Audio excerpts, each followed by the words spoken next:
et bienvenue sur Prenons un café, le podcast qui parle de parentalité, mais surtout d'humanité, sans tabou ni complexe. Je suis Élise Bulté et chaque mardi, je te propose des conversations avec des humains et des humaines concernés de près ou de loin par la parentalité. Nous échangeons sur des sujets importants de société, souvent éloignés des contes de fées, mais toujours criants d'actualité. Aujourd'hui, je te propose un nouvel épisode intense et rempli d'émotions avec l'histoire de Cindy, infirmière de métier qui nous partage son parcours tumultueux vers la maternité, et c'est un euphémisme que d'utiliser ce qualificatif. Son parcours commence par un désir d'enfant qui met du temps à se concrétiser, avec des mois, des années d'incertitude et de traitement, jusqu'à ce qu'un premier diagnostic soit posé, celui de l'endométriose. Cindy a bravé les traitements hormonaux, les inséminations et enfin une fille qui lui a permis de tenir son bonheur dans ses bras. Mais le voyage ne s'arrête pas là. Il se teinte de défis inattendus et de révélations bouleversantes. Pendant 7h30, Cindy nous confie comment elle a fait face à l'annonce de la malformation physique de son bébé alors qu'elle était enceinte et comment elle a géré les complications de santé de Gaspard juste après sa naissance avec son diagnostic de la mucoviscidose. Et puis parce que ces épreuves ne pouvaient pas s'enchaîner sans conséquences, Cindy a également traversé une dépression du postpartum sévère et tient particulièrement à apporter sa pierre à l'édifice de la levée de tabous à ce sujet. Aujourd'hui, elle est ici pour parler de résilience, de l'importance du soutien de nos proches et des professionnels, et de la manière dont elle a transformé les épreuves en espoir pour aider les autres. Tu pensais être seule à galérer ? Mets tes écouteurs et prenons un café. Bonjour Cindy. Bonjour. Bienvenue sur Prenons un café. Merci beaucoup de m'accueillir. Écoute, avec grand plaisir. Est-ce que, pour commencer, tu peux te présenter auprès de nos auditeurs et auditrices, s'il te plaît ? Alors, je m'appelle Cindy, je vis en Bretagne, dans notre belle Bretagne, avec mon mari. On est mariés depuis 5 ans, en couple depuis 10 ans cette année. On a un petit garçon, Gaspard, qui a 17 mois. Et puis on a notre chienne qui fait partie de notre famille, Sunny, un petit cavalier King Charles. Voilà, et je suis infirmière depuis 12 ans. Ok, on va passer à la question traditionnelle, la fameuse. Si tu as déjà écouté Prenons un café, tu la connais, donc il n'y a plus de mystère maintenant. Est-ce que tu as toujours désiré être mère ? Oui, toujours. J'ai toujours les souvenirs de mes copines me dire bah toi tu seras toujours la première dans le groupe à être maman, t'es la maman de tout le monde. J'étais la tata gâteau, je suis issue d'une fratrie de 3 enfants, je suis la dernière avec des neveux et nièces. Ouais, j'étais la tata cool et la tata qui gardait toujours les enfants. J'ai toujours gardé des enfants depuis que je suis toute petite, donc j'ai toujours voulu. Comment c'est arrivé un petit peu dans ta vie ? Enfin, si tu as toujours voulu, est-ce que par exemple quand tu as rencontré ton mari, vous avez abordé le sujet rapidement ? Alors on n'a pas forcément abordé le sujet rapidement parce que lui, à l'époque, travaillait en hôtellerie et partait souvent et on était en horaire décalé. Après, une fois qu'on était bien posé, je vais dire au bout de 2 ans, on y a pensé. J'ai arrêté ma contraception. Après, il m'a demandé en mariage. Donc, je me suis dit, bon, on va peut-être pas tout faire en même temps. Et après le mariage, là, on s'est vraiment plus préoccupé. Mais oui, on l'a évoqué effectivement au bout d'1 an et demi, 2 ans. Ouais, c'était un désir commun, quoi. Oui. C'est quoi ton schéma familial idéal ? Alors, j'ai toujours dit que moi, je ne voulais pas de chiffre impair. Après 4 enfants, je ne suis pas sûre que j'aurais pu assumer. 2, pour moi, c'était bien. Avec notre chienne, nous deux, c'était quoi ? Ouais, c'était bien. C'était pas mal. Voilà. Et à quel moment vous vous êtes dit, ok, on en parle, c'est bien, mais là, on y va ? À quel moment, je me souviendrai toujours, c'était en octobre. Alors j'ai une mémoire, je retiens tout. Mes copines, oui, Cool, ça. mes copines, ça va les faire sourire quand elles écouteront. Je retiens des dates des fois qui ne servent à rien, mais c'est pas de ma faute, c'est comme ça. C'était en octobre, je m'en souviens, dans notre ancienne maison où là je lui ai demandé, allez, j'arrête ma pilule, et puis il m'a dit bah allez, vas-y, c'est parti. Et donc c'était ouais, 2016-2017, il me semble, par là, ouais, à peu près. Et comment tu te sens à ce moment-là, tu sais ? Ah bah alors, moi, ça a été direct. Alors, c'était très bizarre. Ça a été direct, ça marchera. Mais dans le Mmh. fond, ah, allez, tu vas faire partie des femmes qui vont galérer à avoir un enfant. Dans le fond, ça va me travailler un petit peu. Mais voilà, c'était nos prises de tête, hein, forcément. Au départ, Mmh. ouais, on n'y pense pas forcément et on se dit que si ça arrive, bah ça arrive, ça serait bien et ça sera top. Pour toi, c'était, une possibilité, que ça prenne un peu de temps? Tu avais des exemples autour de toi de personnes qui avaient mis plus de temps? Alors, je m'étais un petit peu, pas renseignée, mais on entendait un petit peu plus parler de la PMA. Je trouvais que c'était beaucoup moins tabou. Après, j'étais toujours malade pendant mes règles. Je savais que là-dedans, il y avait quelque chose qui allait pas correctement, on va dire, mais voilà, j'avais passé des examens, hein, des IRM, des voilà, tout ce qu'on veut et ça il y avait rien d'alarmant. Après, dans mon entourage, il y avait des gens proches, oui, qui ont eu du mal à avoir un enfant et ça résonnait un petit peu. Ouais. Sans se dire que ça allait forcément, être pour nous, mais ça résonnait et c'était vraiment dans le coin de ma Ouais. tête, ouais. Tu nous disais au début que tu étais infirmière. Tu es infirmière dans quel domaine? Alors j'ai été infirmière, dans un hôpital, côté, en médecine générale, puis après personnes âgées. Après je suis là actuellement en transition entre infirmière libérale et infirmière OK. coordinatrice. J'ai été libérale pendant 7 ans. Donc tu es assez, familière finalement, du milieu médical. Est-ce que ça influe sur ton état d'esprit à ce moment-là? Alors, pas forcément, parce que, c'est vrai que dans le boulot, j'ai été amenée à côtoyer des gens en Mmh. PMA, enfin des femmes surtout, donc du coup en PMA. Mais je pense que je voulais pas forcément trop m'y pencher sur le sujet. Je faisais tout ce que je pouvais pour ces femmes-là, mais ça résonnait pas trop. Je pense que je me mentais un petit peu à Mmh. moi-même et je voulais pas, je voulais attendre que arrêter de toujours tout anticiper. Ça, c'est mon gros problème, j'anticipe toujours tout. Et là, je me souviens de me dire: «Bah, allez, tu verras, on verra» et puis il y avait le mariage qui Mmh. s'approchait donc j'essayais d'aller étape par étape, Ouais, quoi. carrément. Est-ce que, ça a marché, rapidement ou pas? Ah, pas du Mmh. tout. Pas du tout, pas du tout. À mon grand enfin notre grand désespoir, parce que je ne suis pas toute seule, on va dire qu'on a mis 4 ans, avant le mariage. Après, il y a eu une pause et puis une mini pause parce que bon, j'ai repris la pilule juste une semaine, avant le mariage. Et après, je m'étais dit: «De toute façon, si je suis enceinte, bah, je serai enceinte et puis c'est pas grave» et après, bah, quasiment 1 an et demi, pour retomber enceinte, en sachant qu'après le mariage, on a été assez vite, vers, la PMA du coup, Mmh. vers un gynéco et pour passer des examens complémentaires. Ouais, parce que là, ça prenait trop de temps et on vous l'a recommandé ou alors c'est vraiment de votre propre initiative? Non, on nous l'a pas forcément recommandé. Moi, j'avais juste été voir mon médecin, Mmh. traitant qui m'avait prescrit une IRM, pour une suspicion d'endométriose parce que j'avais OK. quand même pas mal de symptômes. Et puis c'est moi et mon anticipation qui avait dit: «Allez, on va prendre un rendez-vous chez une autre gynéco», qui elle avait été conseillée aussi par mon médecin traitant et Mmh. puis, bah, là, tout s'est plus ou moins enchaîné après dans la Mmh. foulée. OK. Ouais. Donc ton, diagnostic d'endométriose a été fait? Alors ça a été une errance Ouais. médicale, je n'avais pas d'endométriose à mes IRM, Mmh.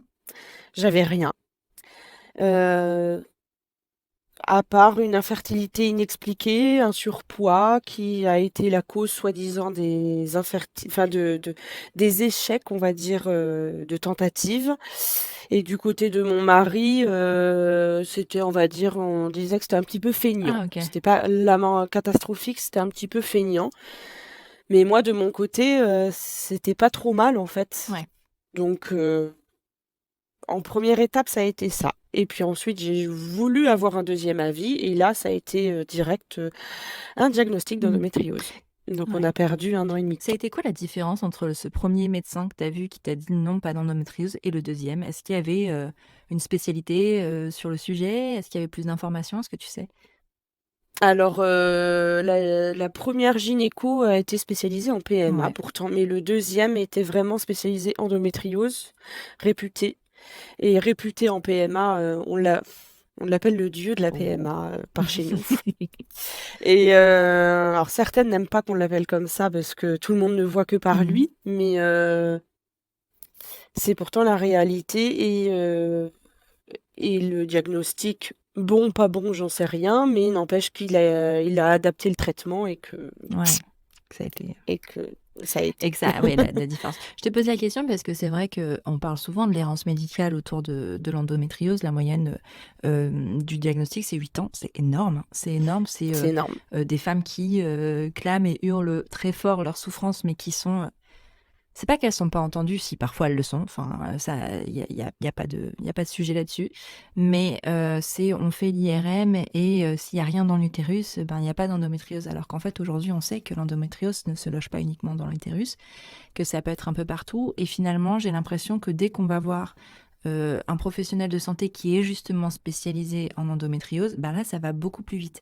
Alors, je me demande, ils sont certainement pas nombreux non plus, ces praticiens qui sont spécialistes d'endométriose, mais tant d'errance, en fait, tant de temps, entre guillemets, perdu, que ce soit dans un projet d'enfant ou dans de la souffrance, juste de la souffrance, je trouve ça toujours aberrant. Et c'est vrai que c'est un message qui est important à faire passer, c'est que si un jour, à un moment, vous avez un doute sur l'endométriose, que ce qu'on vous dit, on vous a peut-être dit que non, mais en fait, essayez d'aller plus loin et de trouver vraiment des spécialistes. Je vous dis ça parce que moi, j'ai une amie récemment qui a été diagnostiquée d'endométriose et à qui on avait dit non, en fait, aussi, qui n'a pas forcément été entendue, ni dans sa douleur, ni dans ce qu'elle décrivait.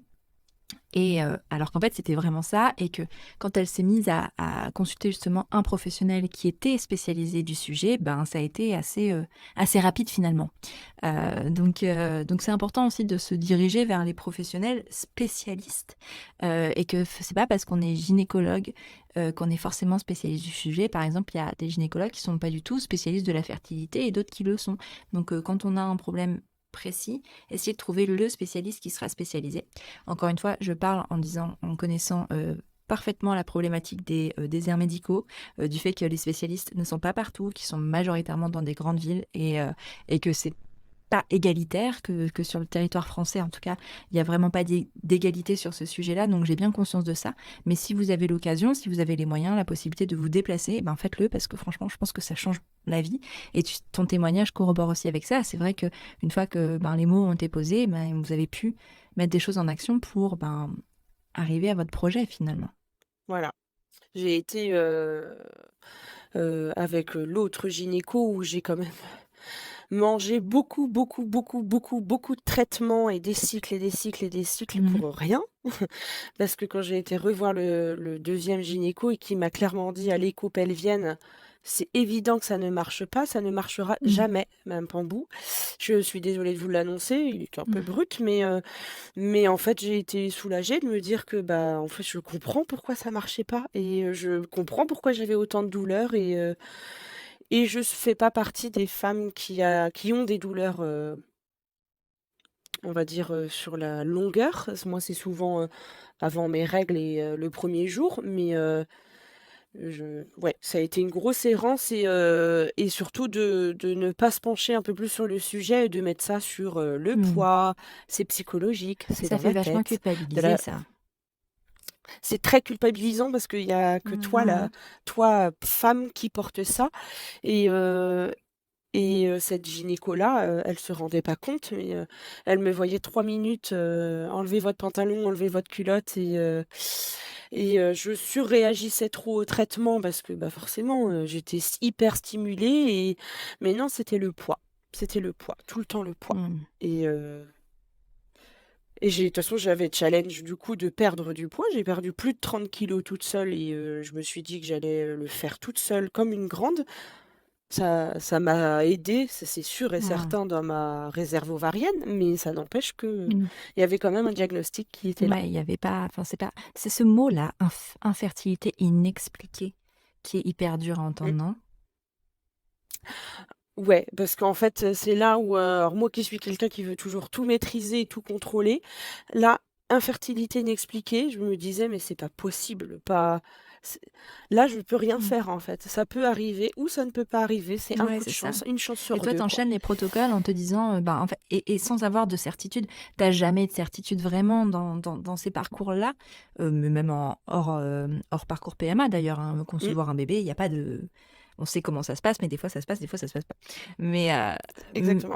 mais là, enfin, d'enchaîner, les traitements, hormonaux et puis c'est quand même éprouvant pour le corps, pour le psychologique aussi, enfin et te dire: «Bah, il y a pas de solution, il y a rien à faire à part attendre», ça doit être vraiment dur, quoi.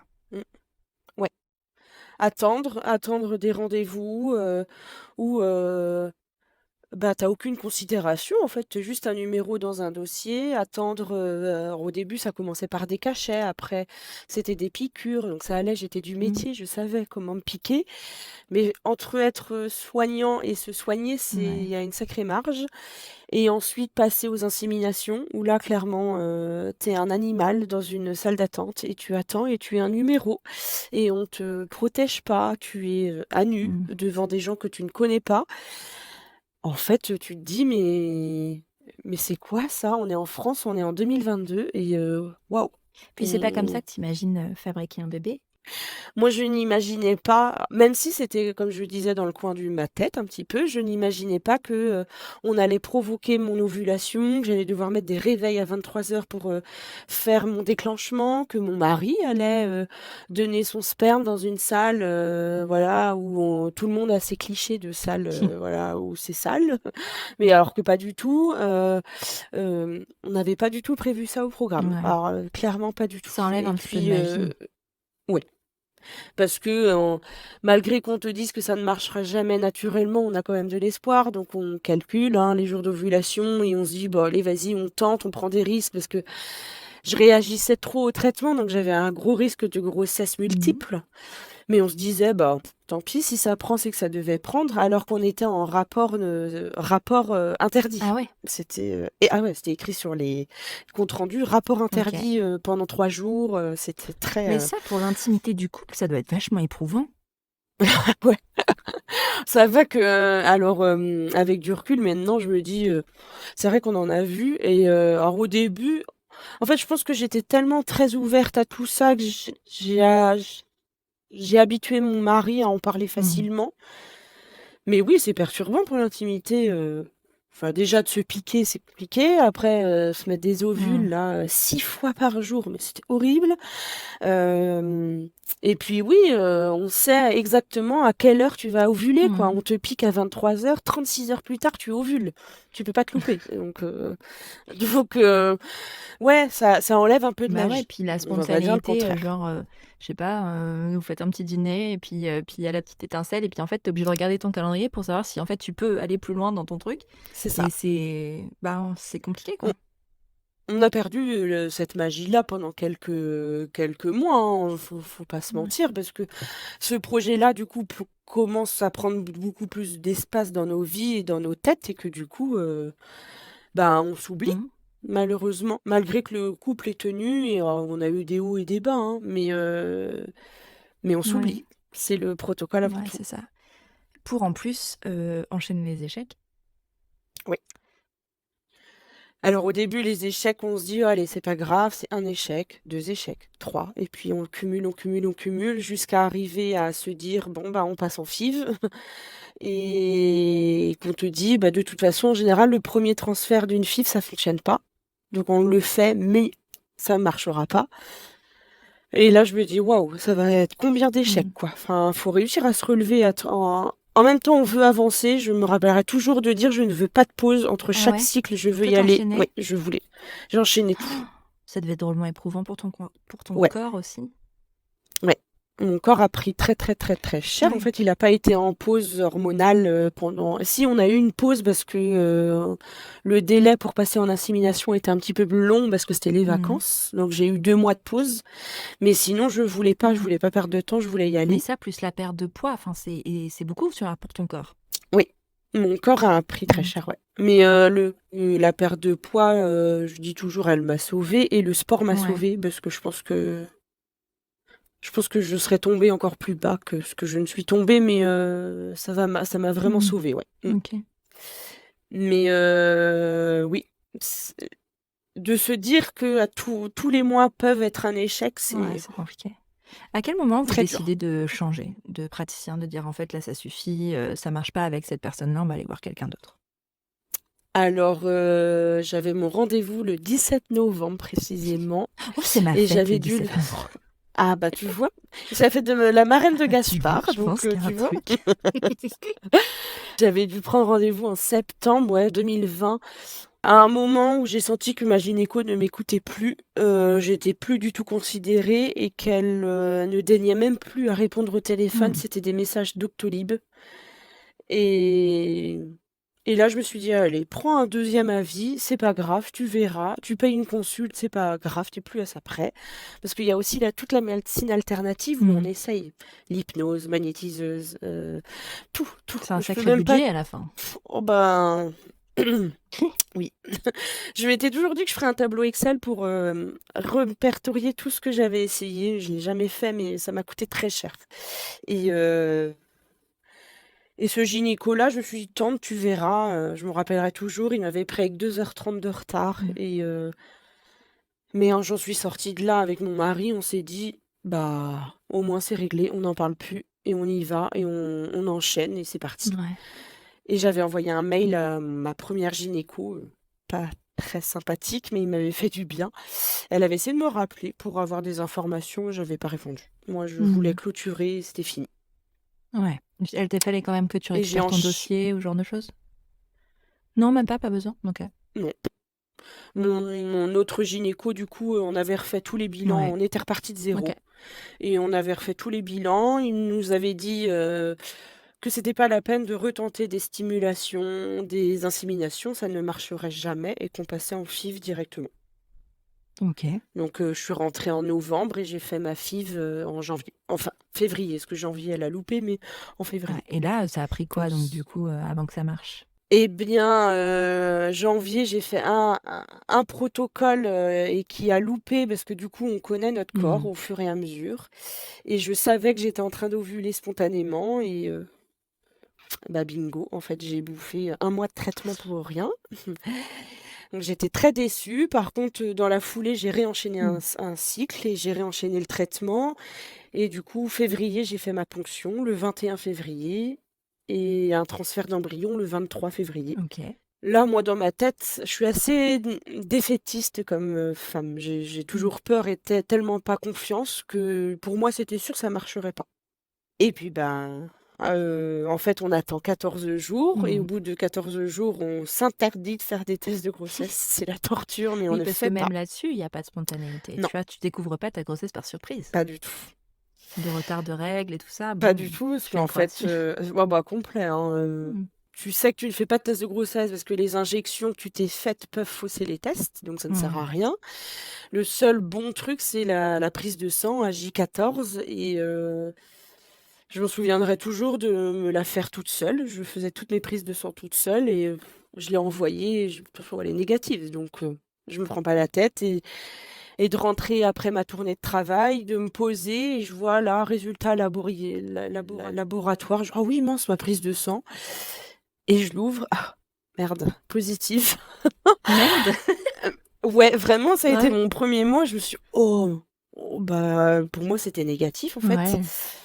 Aucune magie, clairement. J'appelle mon mari et je lui dis: «Bah, Thibaut, c'est positif». Mais vraiment, j'étais nulle, mais j'étais nulle Ouais, mais tu es sous et le choc, en fait. ouais, complet et là, c'est une deuxième étape de stress qui commence, c'est, il faut que les taux augmentent toutes les 48 heures. Mmh. Toutes les 48 heures, après toutes les semaines, je sais plus et après 21 jours, je me rappelle plus exactement, sauf que je commençais déjà à saigner Ah.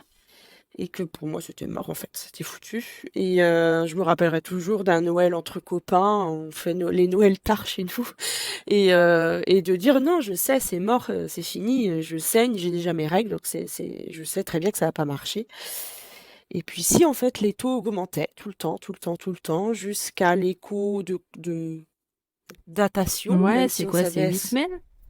Un truc comme ça? ouais, Mmh. ouais, 7 ou 8 C'est au semaines moment où justement et tu peux avoir un battement de cœur, parce qu'avant tu en as pas, voilà, donc tu en as ouais. pas. c'est beaucoup plus Mmh. stressant. Alors j'avais déjà été plusieurs fois aux urgences, que je saignais quand même Ouais. beaucoup et alors on passe de la vésicule vitelline, c'est un microscopique petit rond, mais il y a pas de battement de Mmh. cardiaque. Donc on te dit que la vésicule est là, mais Mais tu voilà, peux faut pas être attendre. sûr, c'est trop petit, tu peux pas voir, quoi. Voilà. Mmh. Et les taux continuaient d'augmenter quand même, hein, c'était des petits taux, mais ils augmentaient jusqu'à l'écho de datation qui là, je me souviens toute ma vie, notre docteur met le son et là, les battements du cœur et Magie. c'est bon. Ouais, on Ouais. respire un peu, on lâche prise et ça a été un très beau souvenir. Ouais, je me doute. Il y a un truc quand Ouais, même qui est important à rappeler, c'est que les saignements en début de grossesse, s'ils sont pas abondants, sont complètement normaux aussi. oui, Parce que c'est la nidification en fait qui se fait, enfin c'est tout ça ça travaille dans l'utérus et parfois il y a ouais, des petites pertes. Alors c'est stressant, parce qu'on associe toujours les saignements avec la fausse couche, avec l'arrêt spontané de grossesse. Mais non, c'est pas toujours le cas. Alors bien sûr que dans le doute, faut toujours consulter quand même. C'est hyper important parce que même ne serait-ce que pour la santé mentale, oui, pour l'anxiété, pour le stress, c'est important. Donc même si vous avez un doute, allez aux urgences gynéco. De toute façon, ils ont l'habitude. oui, Et puis, enfin, vous dérangez personne, vous prenez la place de personne, c'est important d'aller vérifier, parce que vaut mieux aller mmh, vérifier pour rien que y aller trop tard, dans tous les cas. voilà, Mais quand même rappeler que les saignements début de grossesse sont tout à fait courants et normaux. mmh, exactement. Moi, j'ai saigné jusqu'à mes 6 mois de grossesse à peu près Mm. et il y a eu des moments où j'allais pas forcément aux urgences, d'autres moments où j'y allais et j'ai jamais été jugée, je Mm. n'ai jamais eu une remarque, je n'ai jamais rien eu et ça me rassurait et ça rassurait le papa, faut Ouais. pas l'oublier et voilà, tout allait bien quand même mais ça n'empêche que le premier trimestre a été vraiment très stressant. Ouais. Qu'est-ce qui te stressait? Ah bah, en fait, j'ai cumulé le Covid, du Mm. coup, Ah oui, c'est il vrai y que a c'était quand en même pleine un période de Covid. ouais, on sortait des confinements, mais on était encore quand même en plein dedans. Ouais, les couvre-feux et tout ça, là. Voilà, donc là, du stress quand même avec le Covid. Après, moi, il y avait le boulot où je faisais quand même beaucoup de Ouais. voitures. C'était quand même assez physique, mais je voulais pas m'arrêter parce qu'en libéral, bah, s'arrêter quand on est à son compte, c'est compliqué. Mm. Hem, ouais, non, le premier trimestre a été Ouais. quand même assez compliqué, T'avais mais il s'est fait. prévu une prévoyance parce que je sais que Oui. ouais, c'est important ça, hein, et c'est pour ça que je te pose la question. Je sais qu'il y a beaucoup d'infirmières en libéral qui ont quand voilà, quand il y a un projet bébé, tout ça, c'est important d'avoir une prévoyance parce que ben c'est des métiers physiques et on s'arrête relativement tôt. Oui. Alors, s'il y a des infirmières libérales qui m'écoutent ou infirmiers libéraux, bah non, c'est forcément des femmes, qui m'écoutent, prenez des prévoyances et faites bien attention à vos conditions et que vous êtes bien couvertes parce qu'effectivement, c'est super important et si on peut s'arrêter tôt, faites-le parce que, on est je vais pas dire qu'on se met en danger en voiture, attention, mais nos métiers demandent quand même une condition physique Mmh. assez importante Bah oui, et oui, quand tu dois aider des personnes à se relever, à bouger, enfin ce genre de choses, ouais. ça appuie sur le corps quand même, c'est C'est important. ça, Mmh. exactement. Et moi, je m'étais toujours dit qu'avec la PMA, déjà, mon corps avait pris très Mmh. cher. Je voulais pas lui en rajouter. Je demandais pas à m'arrêter dès le début de ma grossesse, mais je m'étais fixée à mes 4-5 mois de Ouais, grossesse, j'arrêtais. OK. J'ai 4 mois et demi, donc Bon, voilà, j'ai tu tenu. rempli ton objectif. Ouais. Et alors, quand tu arrives à l'écho T1, qu'est-ce qui se passe? Est-ce que tu es rassurée? Est-ce que tu Alors, du coup, c'est une nouvelle gynéco qui prend le relais parce que mon gynéco PMA ne faisait que PMA. ouais. Donc, nouvelle gynéco, adorable. La T1, très stressante quand même. Mmh. Mais, tout se passe bien et bébé va bien, bébé grandit, il est dans les normes, il a tout ce qu'il faut là où il faut, on ne demande pas le sexe, on ne veut pas savoir. Ouais. L'estimation était pourtant faite, mais on n'a pas voulu.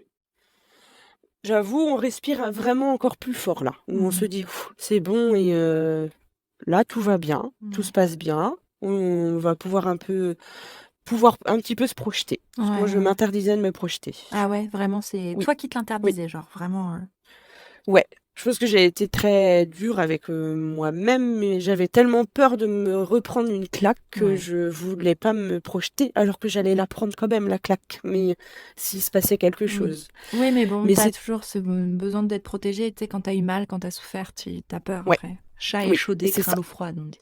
C'est cela, exactement. Belle expression. Mais c'était exactement ça. Ouais, carrément. Exactement. Et puis bon, on est sûr, prenons un café, on sait bien qu'il va se passer un truc. Enfin, qu'on n'est pas Ah, juste là pour se suspense. parler du parcours PMA qui est déjà Non. intense et qui est déjà lourd. Des podcasts sur la PMA, j'en ai déjà fait. Là, il y a autre chose et il y a une claque qui arrive. Elle arrive à quel moment cette claque? La claque arrive en juillet, donc pour la T2, où j'étais en arrêt. J'étais dans l'optique qu'il y avait quelque chose qui n'allait pas. Pourquoi? Alors je suis quelqu'un de négative et pessimiste, d'accord, mais je peux pas l'expliquer, c'était comme ça. Et arrivé à la T2, j'étais vraiment très tendue et elle fait l'écho, elle a du mal, elle fait des mesures, elle va à gauche, à droite, à droite, à gauche, en haut, en bas, c'est très long. Elle dit qu'elle voit mal, et et puis il y a beaucoup de silence et à la fin, elle, dit qu'elle est embêtée parce qu'elle ne voit pas la main du bébé et mon mari a l'oreille, l'oreille, un peu sourde, donc il n'entend pas Mhm. et je lui demande de répéter, de parler plus fort et elle dit qu'effectivement elle ne voit pas la main du bébé, elle ne voit pas la main, droite. Elle trouve ça bizarre et elle nous laisse dans la salle, dans le noir. Elle dit: «Je vous laisse un temps de tous les 2 et vous revenez dans mon bureau». Elle explique pas le pourquoi du comment, c'est même pas pour appeler un confrère pour avoir un Non, deuxième avis, c'est vraiment je vous non, laisse. oui, Il y a quand même un truc qui est. Ça fait 5 ans que Prenons un café existe, ça fait 5 ans que j'entends des témoignages, et à chaque fois, la réaction du personnel soignant, enfin le manque de. Pas d'empathie, mais enfin, je sais pas, ce truc psychologique, enfin, cette frayeur, à chaque fois, elle est récurrente. Je trouve ça toujours. Je mmh, suis toujours surprise. Alors, mmh, je pense que ça arrive pas à tout le monde, mais c'est quand même assez récurrent. Et il y a vraiment ce. Enfin, quand on traite de l'humain, on traite de l'humain quand même. mmh, Et c'est pas juste un corps, c'est pas juste un utérus, c'est pas juste un fœtus. non, C'est une famille qui se construit. C'est mmh, tout ce qu'il y a autour. C'est l'amour qui est déjà là, c'est la famille qui est déjà là. Et j'ai l'impression que, ouais, beaucoup de personnel soignant, en tout cas, on oublie un peu ça. Ou alors, est-ce que c'est de la protection peut-être, hein, parce qu'ils doivent voir des choses aussi assez compliquées. mmh, Mais moi, ça me sidère à chaque fois, en fait, mmh, d'entendre ce genre de choses. ouais. Vraiment, alors après elle avait pris le temps, hein, de Mm. parler, mais c'était un 13 juillet, plein été et pour avoir le diagnostic final, elle n'était pas sûre d'avoir un créneau avant 3 semaines. Donc c'était en anténatal, un diagnostic Ouais. anténatal et là, moi, je me suis dit: «J'attends pas 3 semaines de pas savoir si mon enfant a une main ou pas de Ouais. main, en fait, ça va pas être possible», avec probable malformation cardiaque aussi Ouais. et bon, moi, je me rappelle de m'écrouler et on était à peine arrivés, à la sortie de la rocade et elle nous rappelait: «Je vous ai trouvé un créneau pour, le surlendemain». Mm. Donc elle a été plutôt assez Ouais. humaine, pour le coup et puis arrivé le surlendemain, en fait, on est allé aux urgences et là, c'était une gynéco spécialisée en anténatal qui était là de garde. Parce que, Mais attends, finalement, elle vous a renvoyé vers les urgences, c'est ça? oui, Ok, d'accord. ouais. En fait, ça devait être une gynéco, qui était très réputée et en fait, elle avait le covid, donc Ah. c'est sa collègue qui l'a Mm. remplacée. Elle a été Moi, j'étais déjà dans l'optique, il a pas de main. Donc je t'explique pas les 2 jours d'enfer Mm. qu'on a vécu. On a vécu dans le noir parce qu'il faisait 40°. On a mis beaucoup de temps à digérer et à pouvoir anticiper et plus ou moins accepter que probablement le bébé n'avait pas de main. Je vous raconte pas enfin, c'était un enfer et arrivé le 15 juillet, du coup, le diagnostic tombe. Elle nous laisse aussi dans le noir et puis, elle m'essuie vite fait: «Ah ben non, mais il a pas de main, mais de toute façon, c'est pas un problème, hein, il vivra très bien, hein». Waouh! Mm. Oui, il vivra très bien, mais Mais la attendez, projection que toi t'avais, tu dois quand même faire une croix dessus, et il y a quand même un ouais, deuil à faire, parce que ouais, c'est. Même si ça ne paraît que, et je mets des guillemets, hein, juste une malformation physique, ça reste pas ce que tu avais imaginé et pas ce qui se passe dans la plupart des cas, en Non. fait. Mmh. Et ça, C'est c'est ça. vraiment un deuil quand même important. Et c'est, voilà, enfin, c'est important. C'est ça. Donc pas d'explication du pourquoi, du Ouais. comment, ça arrive. Ça pouvait être un bris amniotique, mais non, elle avait rien trouvé. Ça pouvait être génétique, mais pour elle, ça ne l'était pas. Donc on me propose une amniosynthèse, Mmh. mais je devais passer en staph. Mais de toute façon, moi, c'était direct, c'était catégorique. On fait une amniosynthèse pour Mmh. tout éliminer, parce qu'on va pas Quand s'en tu dis passer en rajouter. staff, parce qu'il y a des gens Pardon. qui ne sont pas, Ah oui. du milieu. On passait en commission, en gros, avec plein de professionnels de santé, plein de gynécos, les Ouais. chefs de service et tout ça, et on parle de dossiers à traiter. Et donc, nous, on passait dans cette Mmh. commission-là pour voir s'il était bien judicieux de faire une amniosynthèse, si pour eux c'était génétique ou pas, et la conduite à tenir pour la suite. OK, Ils ne m'ont pas interdit de faire la myosynthèse, mais pour eux, elle n'était pas nécessaire. Moi, j'ai d'accord. voulu la faire. Enfin, on a pris la décision de la faire, Mmh. donc on l'a faite 3 semaines après. Et les résultats mettaient très longtemps à arriver, normalement, et puis finalement, 5 jours après, coup de fil. Là, on se décompose aussi. On se dit: «Ouf, qu'est-ce qui va se passer?» Et non, tout est négatif, tout est bon, vous inquiétez pas, c'est pas génétique. On n'aura jamais d'explication. OK. C'est une malformation, on ne saura pas ce qui s'est passé. C'est juste, un bug dans la matrice, Voilà, des cellules qui se créent. voilà. Mmh. Et ce qui est fou, c'est que la veille de l'écho, j'ai eu très mal au ventre, Ah! sur le côté droit. J'ai eu très, très mal au ventre dans la nuit et j'ai rêvé que l'organe se coupait. C'était très, je sais pas, après je C'est faisais fou! je faisais des rêves très bizarres, mais ça oui, c'est Mmh. ouais. Et notre gynéco de référence, est parti en vacances et n'a jamais repris. Ah bon? Après tout ça, Mais alors, moi je reviens sur la myosynthèse parce que bon, moi je connais oui. un peu la suite, donc mais la myosynthèse, elle sert à analyser finalement toute la génétique du bébé. Ou pas? Tu me dis si je me trompe. Eh bien, en fait, c'est selon ce qui est demandé. On n'analyse pas D'accord. forcément tout. OK, OK. C'était un peu ma question. Est-ce qu'ils allaient chercher justement uniquement sur cette cause de main ou est-ce qu'ils allaient, finalement avoir un tableau assez global de presque l'identité, génétique, la carte d'identité de ton enfant, mais à l'intérieur, quoi? Eh ben, moi, je pensais qu'ils Ouais. allaient faire tout le cariotype et Ouais. toute la génétique du bébé et en fait, non.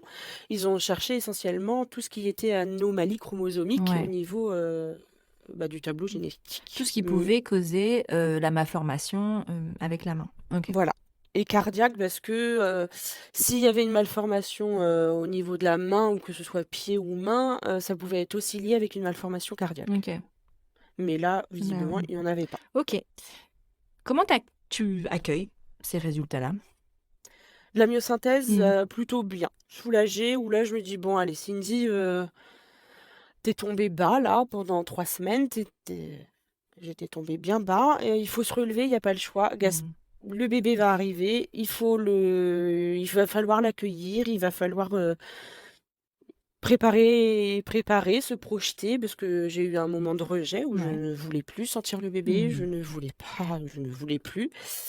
Après, on s'est vite mis dans une association, Ouais. ACDA, où on a rencontré des familles, où il y a des enfants, atteints d'une Mmh. agénésie, on appelle ça du coup, là, ça nous a fait beaucoup de bien tous les 2 et fallait y aller, fallait avancer. Mmh. Mais Malgré que voilà, il y avait des hauts et des ouais, bas, mais attention. vous êtes allés chercher des ressources finalement qui Oui, pouvaient vous aider et vous aider justement à vous projeter dans l'avenir et à reimaginer cette vie avec cet enfant en ayant un peu plus d'informations sur lui et oui, différent de ce que vous aviez imaginé, mais voilà, il y avait une projection, il y a un avenir, il y a tout ça, quoi.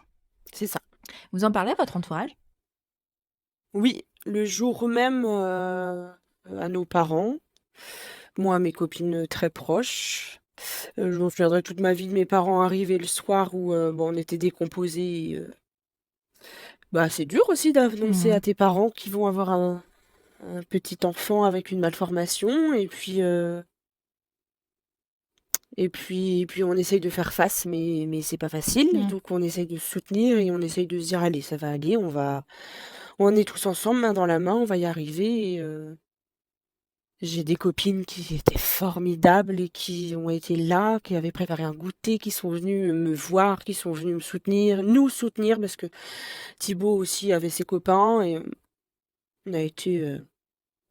En fait, moi j'ai la parole facile et je Mmh. parle assez facilement et j'ai besoin de parler, donc du coup, on en parlait et je pense que ça a aidé. Ouais, carrément, Mmh. carrément.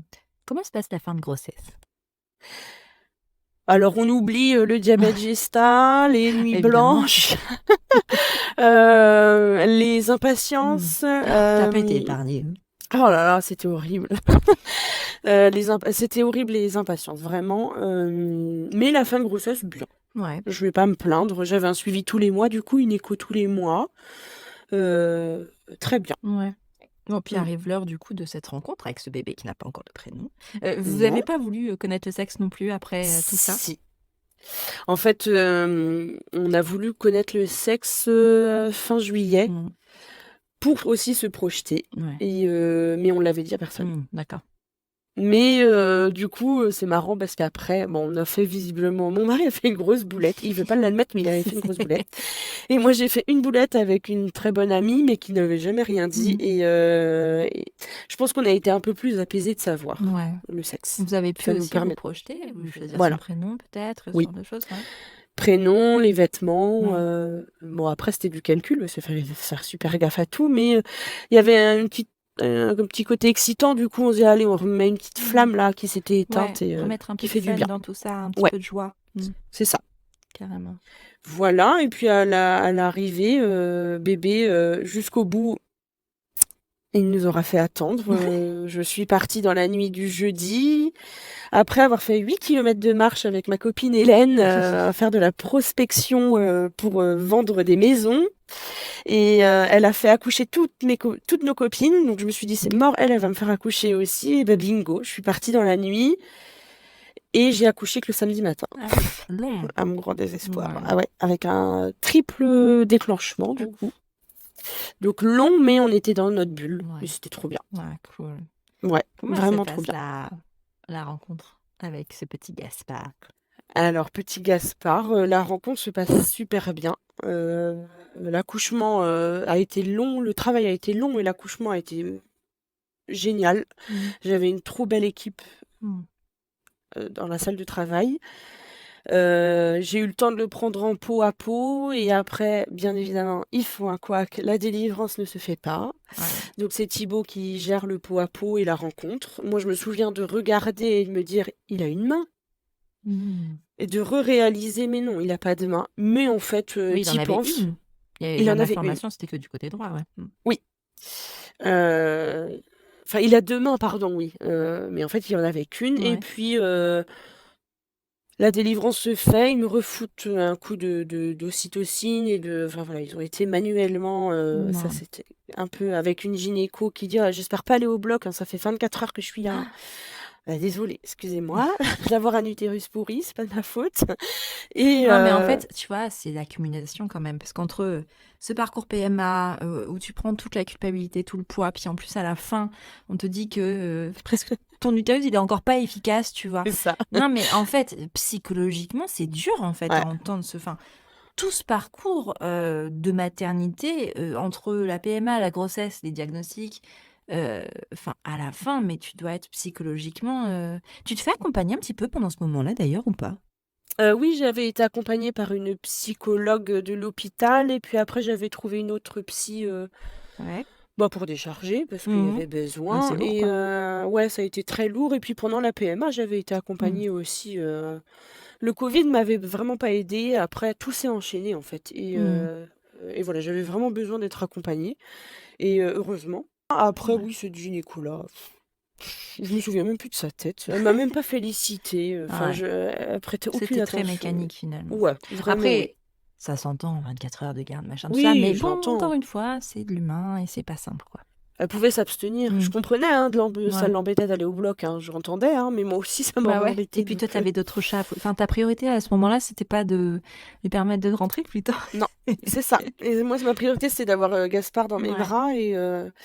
Mais voilà, Gaspard se porte très bien. Le retour de couche se fait bien. On Mmh. est dans notre bulle. On l'annonce à tout le monde. Ouais.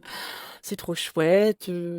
Tout se passe bien. Gaspard, ils se sont plantés complètement dans le poids. Total. Voilà. Il est plus petit ou il est plus grand? Il est plus Ah, petit en poids. Ouais. OK. Beaucoup plus petit en poids. On saura pourquoi après. Ouais. Mais Oh, ce suspense. ouf, j'adore ça. Horrible. Mais non, tout se passe bien. La mater, en fait, on n'a pas forcément un accompagnement. Mais Mmh. voilà, on est dans notre bulle. Après, moi, ça m'interpellait. Gaspard, il Ouais. buvait pas très bien ses bibes et tout ça. Ouais. Mais Pas d'allaitement, tu t'es passé. T'avais alors, je assez. voulais faire une tétée Ouais. d'accueil. Mais du coup, vu que j'ai eu la Mmh. délivrance manuelle, je n'ai pas pu. Et puis qu'après, elles m'ont dit, bah, vous ferez ça à l'étage. Et puis personne n'est venu. Donc, Ah du ouais. coup, Tu j'ai as pas fait. pas. Puis bon, peut-être ton corps, il avait déjà pris cher aussi. Oui, je pense. Oui, il Mmh. avait pris très cher. Mmh. OK. Donc, non, parce que tu vois, c'est vrai que c'est pas du tout la même chose. On me dit, bon, quand t'es à un allaitement simple, tant que ça se met en place, c'est un peu, tu vois, un peu chaotique parfois. Les bébés prennent pas tout de suite. Mais quand t'as le biberon, t'as pas cet aspect-là de démarrer, tu vois. Donc, tu le vois Mm. plus vite quand il y a un souci Oui, sur l'alimentation, généralement. ouais. Là, ouais, non, les biberons, clairement, il buvait pas beaucoup, donc on s'est dit que bon, bah, ça allait être normal et que voilà, il avait du mal à Mmh. atterrir parce que le travail avait été long. Et puis la tétée d'accueil, j'ai fait vite fait un deuil Mmh. sur ça. Je me suis dit, oh, tant pis, Ouais. c'est pas la priorité. Et puis, Ouais. C'était pas quelque chose auquel tu tenais particulièrement, peut-être? Non. non, Voilà. non, non, non. OK. Et donc, au début, il boit pas trop de biberon. Comment il est? C'est un bébé, est-ce qu'il fait cette fameuse nuit de Java ou est-ce qu'il est plutôt calme? Est-ce qu'il est, Alors j'ai toujours cru que c'était une nuit de Java, mais en fait, avec du recul, je me dis que c'était pas du tout une nuit de Java, c'était une nuit de douleur, Mmh. en fait. Mais sinon, c'était un bébé, il était calme, il disait rien, il dormait Ouais. beaucoup, mis à part, au moment des biberons où il s'énervait, mais sinon, non, il était Mmh. plutôt cool. Et puis je pense que j'étais beaucoup dans ma bulle où, moi, là, j'ai rarement senti autant de bien-être et de bonheur, c'était là. Ah ouais. Les Alors j'ai eu une petite descente d'hormones, hein, faut pas le cacher, mais je me sentais tellement sereine et pour moi tout allait bien se passer Mmh. et Ouais. ça allait rouler. Le démarrage était dur, mais ça allait bien se passer. Il arrive à reprendre un peu de poids, parce que, tu sais, les bébés perdent du poids. Est-ce qu'il Oui. refait ce petit, Et ben, il avait perdu, puis il a bien Ouais. remonté après et par contre quand on est sorti, on est vu par une pédiatre, qui nous dit, «Faut qu'il boit des 150, toutes les 4 heures», hein. OK, C'est à 2 beaucoup kilogrammes pour un tout 9, petit c'était chat, ouais. énorme. Ouais, donc on passait à peu près 1 heure un quart à lui faire boire ses bibes. Vous faisiez que ça, quoi? Oui, que ça. Mmh. Donc on a essayé plein de lait, on a essayé plein de tétines, de toute façon on Tu a un benchmarké magasin le marché, du biberon. c'est ça, on a un magasin de périculture à la maison, hein, si besoin. Mais il fallait qu'il boive cette quantité. Après la sage-femme venait à domicile, il reprenait du poids, donc pas Ouais. alarmant. Et puis arrive le jour, du premier petit rhume où on se Ouais. dit: «Bon, allez, on Il est fait né à des» quelle période de l'année, Yasmine? novembre, Novembre? Oui, ouais, donc 19 saison. novembre. De saison, et puis, grosse épidémie de bronchiolite, en Ouais. 2022 et là, on était vraiment dans le Ouais, dur, sortie de dur, dur. Covid, tout ça, les enfants qui avaient été très protégés, Oui, ben, du coup, l'étaient un peu moins. c'est ça. Après, on avait vu un petit peu de monde, vraiment les très proches, mais on Mmh. n'avait pas vu forcément trop de monde non plus. Mais voilà, le premier petit rhume arrive et on se dit: «Bon, bah, c'est pas grave, on va laver le nez et puis ça va se faire» Ouais. et puis non, ça ne se fait pas. Ça dégénère et puis je vois bien qu'il est en souffrance et il a vraiment tous les symptômes d'une bronchiolite donc Ouais. 1er départ aux urgences, le 4 décembre. Ah oui, donc vraiment tout, tout petit, quoi, 2 semaines? 15 jours. Ouais. Ah! Ouais. Avec, des biberons vraiment très Mmh. chaotiques, vraiment, vraiment, vraiment très chaotiques et donc voilà, on est hospitalisé pendant une semaine et puis,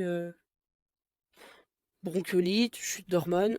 Ouais, Je dur. te raconte pas le Mmh. combo, mais il faut être debout, faut tenir. Donc on se passait le relais avec mon mari, Mmh. 1 nuit sur 2, chambre double, Mmh. pose d'une sonde nasogastrique, appareil à oxygène à haute concentration. Puis finalement non, parce que s'il y en avait pas assez dans le Oh là service, là. donc il fallait débrancher un Fallait enfant débrancher de un bébé l pour donner à un autre? Oh, c'est dur. en fait, on croit que quand on écoute à la télé, ça arrive, Mmh. partout ailleurs sauf chez toi, mais si, là, Ouais. ça a été le cas. Et puis finalement, bah non, en fait, Gaspard, il en aura pas besoin. Mmh. Bon, d'accord. Donc il a lutté pendant une semaine, Gaspard, et puis ils nous font sortir de l'hôpital en nous disant, «Vous inquiétez pas, il a encore des signes de lutte, mais c'est normal, vous tracassez pas, Mmh. ça partira avec le temps». Et puis, bah, on rentre et puis on retourne à l'hôpital le lendemain matin Ouais. parce qu'il redécompensait et puis, là, vraiment très fort quand même. Mmh. On est réhospitalisé 15 jours. Donc là, je 15 commence jours, c'est vraiment long quand même, hein? ouais, Parce que les bronchiolites, c'est quoi? C'est une semaine, 1 10 semaine, ouais, même 3 jours. En ouais, fait, ils estimaient 24 heures sans oxygène et on OK. faisait sortir l'enfant. Là, il tachycardait à plus de 200 Ah ouais, pulsations quand même! cardiaques par Ah! minute.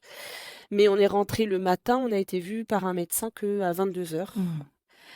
On voyait Gaspard, partir. Là, par Ah contre, ouais? ça a été Mmh. ouais, vraiment très, très, très compliqué et il avait une surinfection bronchique en plus. Mmh. Donc là, du coup, perfusion, mais bah, du coup, vu que Gaspard n'a pas il avait qu'une main, Ouais. donc encore plus Ah compliqué oui! pour piquer. Bah oui. Donc voilà, 15 jours, hospitalisé et puis on sort au moment de Noël. Donc là, on se dit: «Bah, à Noël, on reste isolé Mmh. et c'est pas grave, on reste à 4 et ça a été dur, Ouais. vraiment. Alors mes super copines nous avaient fait quand même le sapin de Noël. Elles avaient Mmh. pris la clé de la maison en cachette et puis elles avaient fait le sapin, adorable. Trop mignon. Franchement, ça Ça redonnait compte, un peu de ça oh! compte. Ça compte Tellement. ce village-là qui est Mmh. là pour toi, même si, ils peuvent rien faire, mais ils font quand même, tu vois? Ouais, C'est vraiment, ouais. et ma copine Hélène, elle était enceinte de 7 mois et elle était là Mmh. à mettre les guirlandes et «Allez, soyez forts» et on est là. D'autres copains qui nous avaient fait des paniers garnis, d'autres qui enfin, Bah, on c'est a été chouette. mais c'était fantastique et Noël fut dur, mais on se dit que ça va aller, mais non, toujours pas. Mmh. Gaspard ne prend pas 1 gramme et les biberons sont encore pires. Et arrivé le 30 décembre, réhospitalisation avec avis du médecin traitant, là, par contre, qui nous dit: «Bah, non, là, effectivement, faut y aller, il lutte et il recommence», donc c'est reparti. Là, par contre, Cindy, qui était un peu au fond du trou, est dans le fond du trou Mmh. total et par contre et elle est très énervée Mmh. aussi. Ah oui? Oui et une femme sous hormones énervée, c'est pas toujours commode. Qui tu tapé qui? La chef de service, elle a eu de la chance. Non, l'interne nous a Mmh. pris de haut en nous disant que c'était de notre faute s'il avait rechopé une bronchiolite. C'est certainement qu'on n'avait pas fait attention. Oh mon Dieu!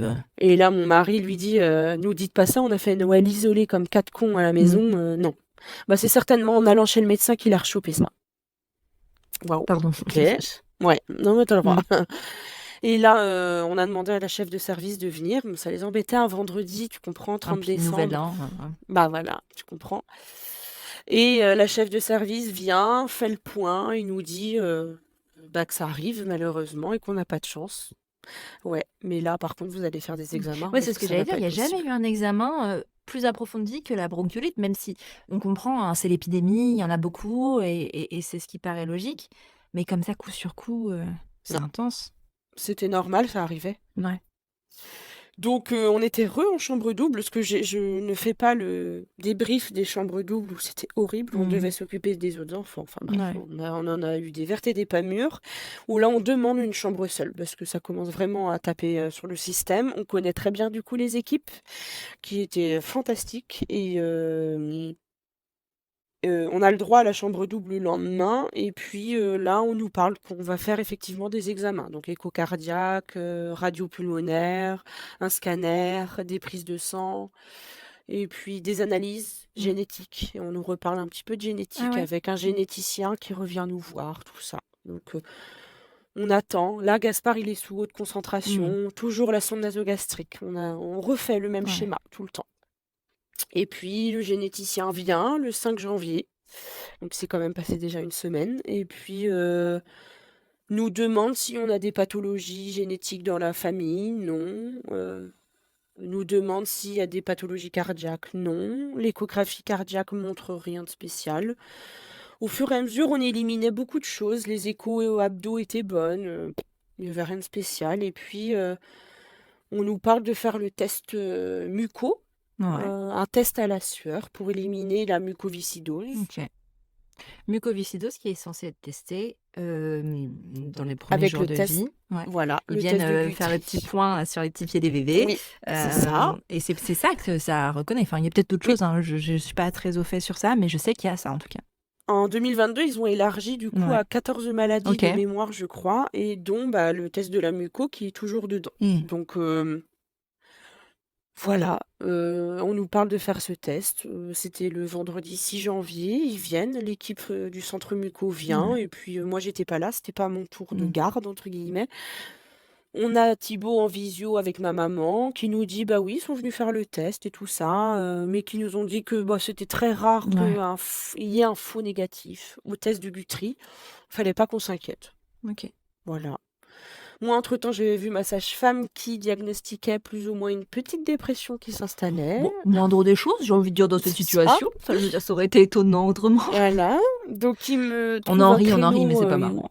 c'est pas marrant, Ouais. mais effectivement, avec du recul, je me dis comment t'aurais fait pour ne pas lâcher en même temps.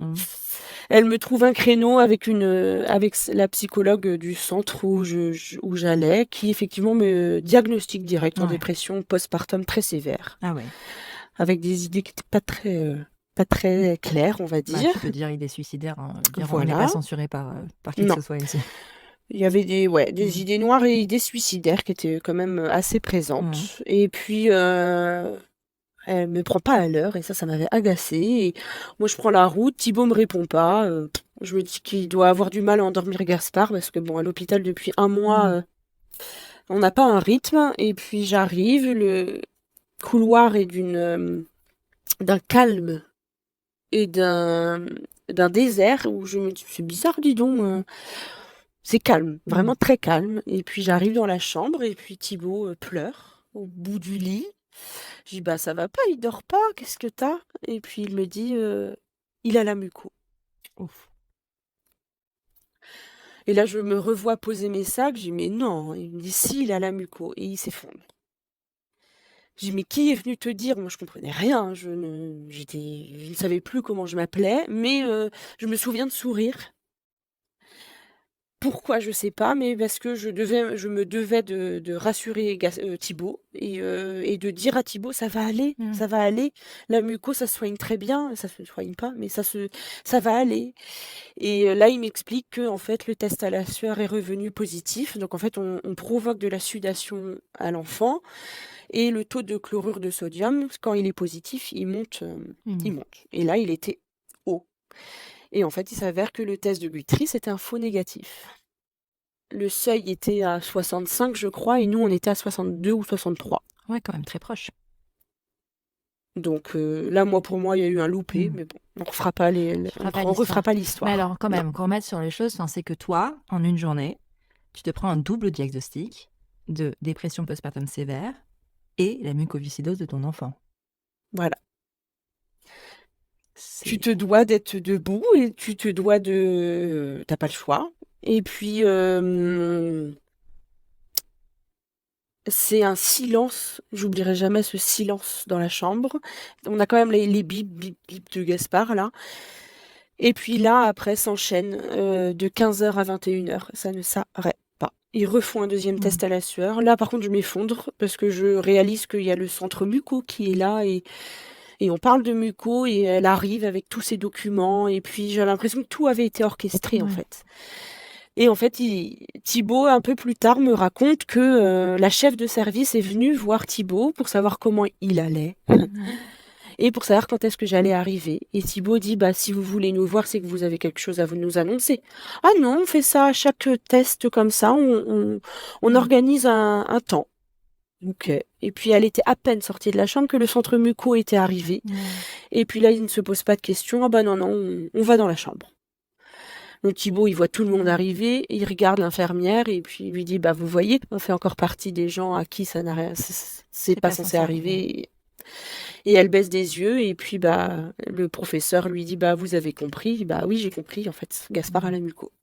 Mais ils n'ont pas daigné de penser à se dire, on va peut-être l'annoncer à votre femme ou on va peut-être Oui, revenir. c'est vrai que souvent dans les histoires de diagnostic comme ça assez intenses et graves, on réunit dans un bureau où on attend, on fait les choses autrement que Non, seul avec ton enfant à côté ou pas à côté, enfin peu importe, mais non. seul dans une chambre et où en fait finalement la responsabilité de te l'annoncer, elle lui revient en fait. Oui. Et c'est déjà dur à encaisser, mais alors devoir l'annoncer à ta femme en fait, enfin à la Mm, mère de mm. ton enfant.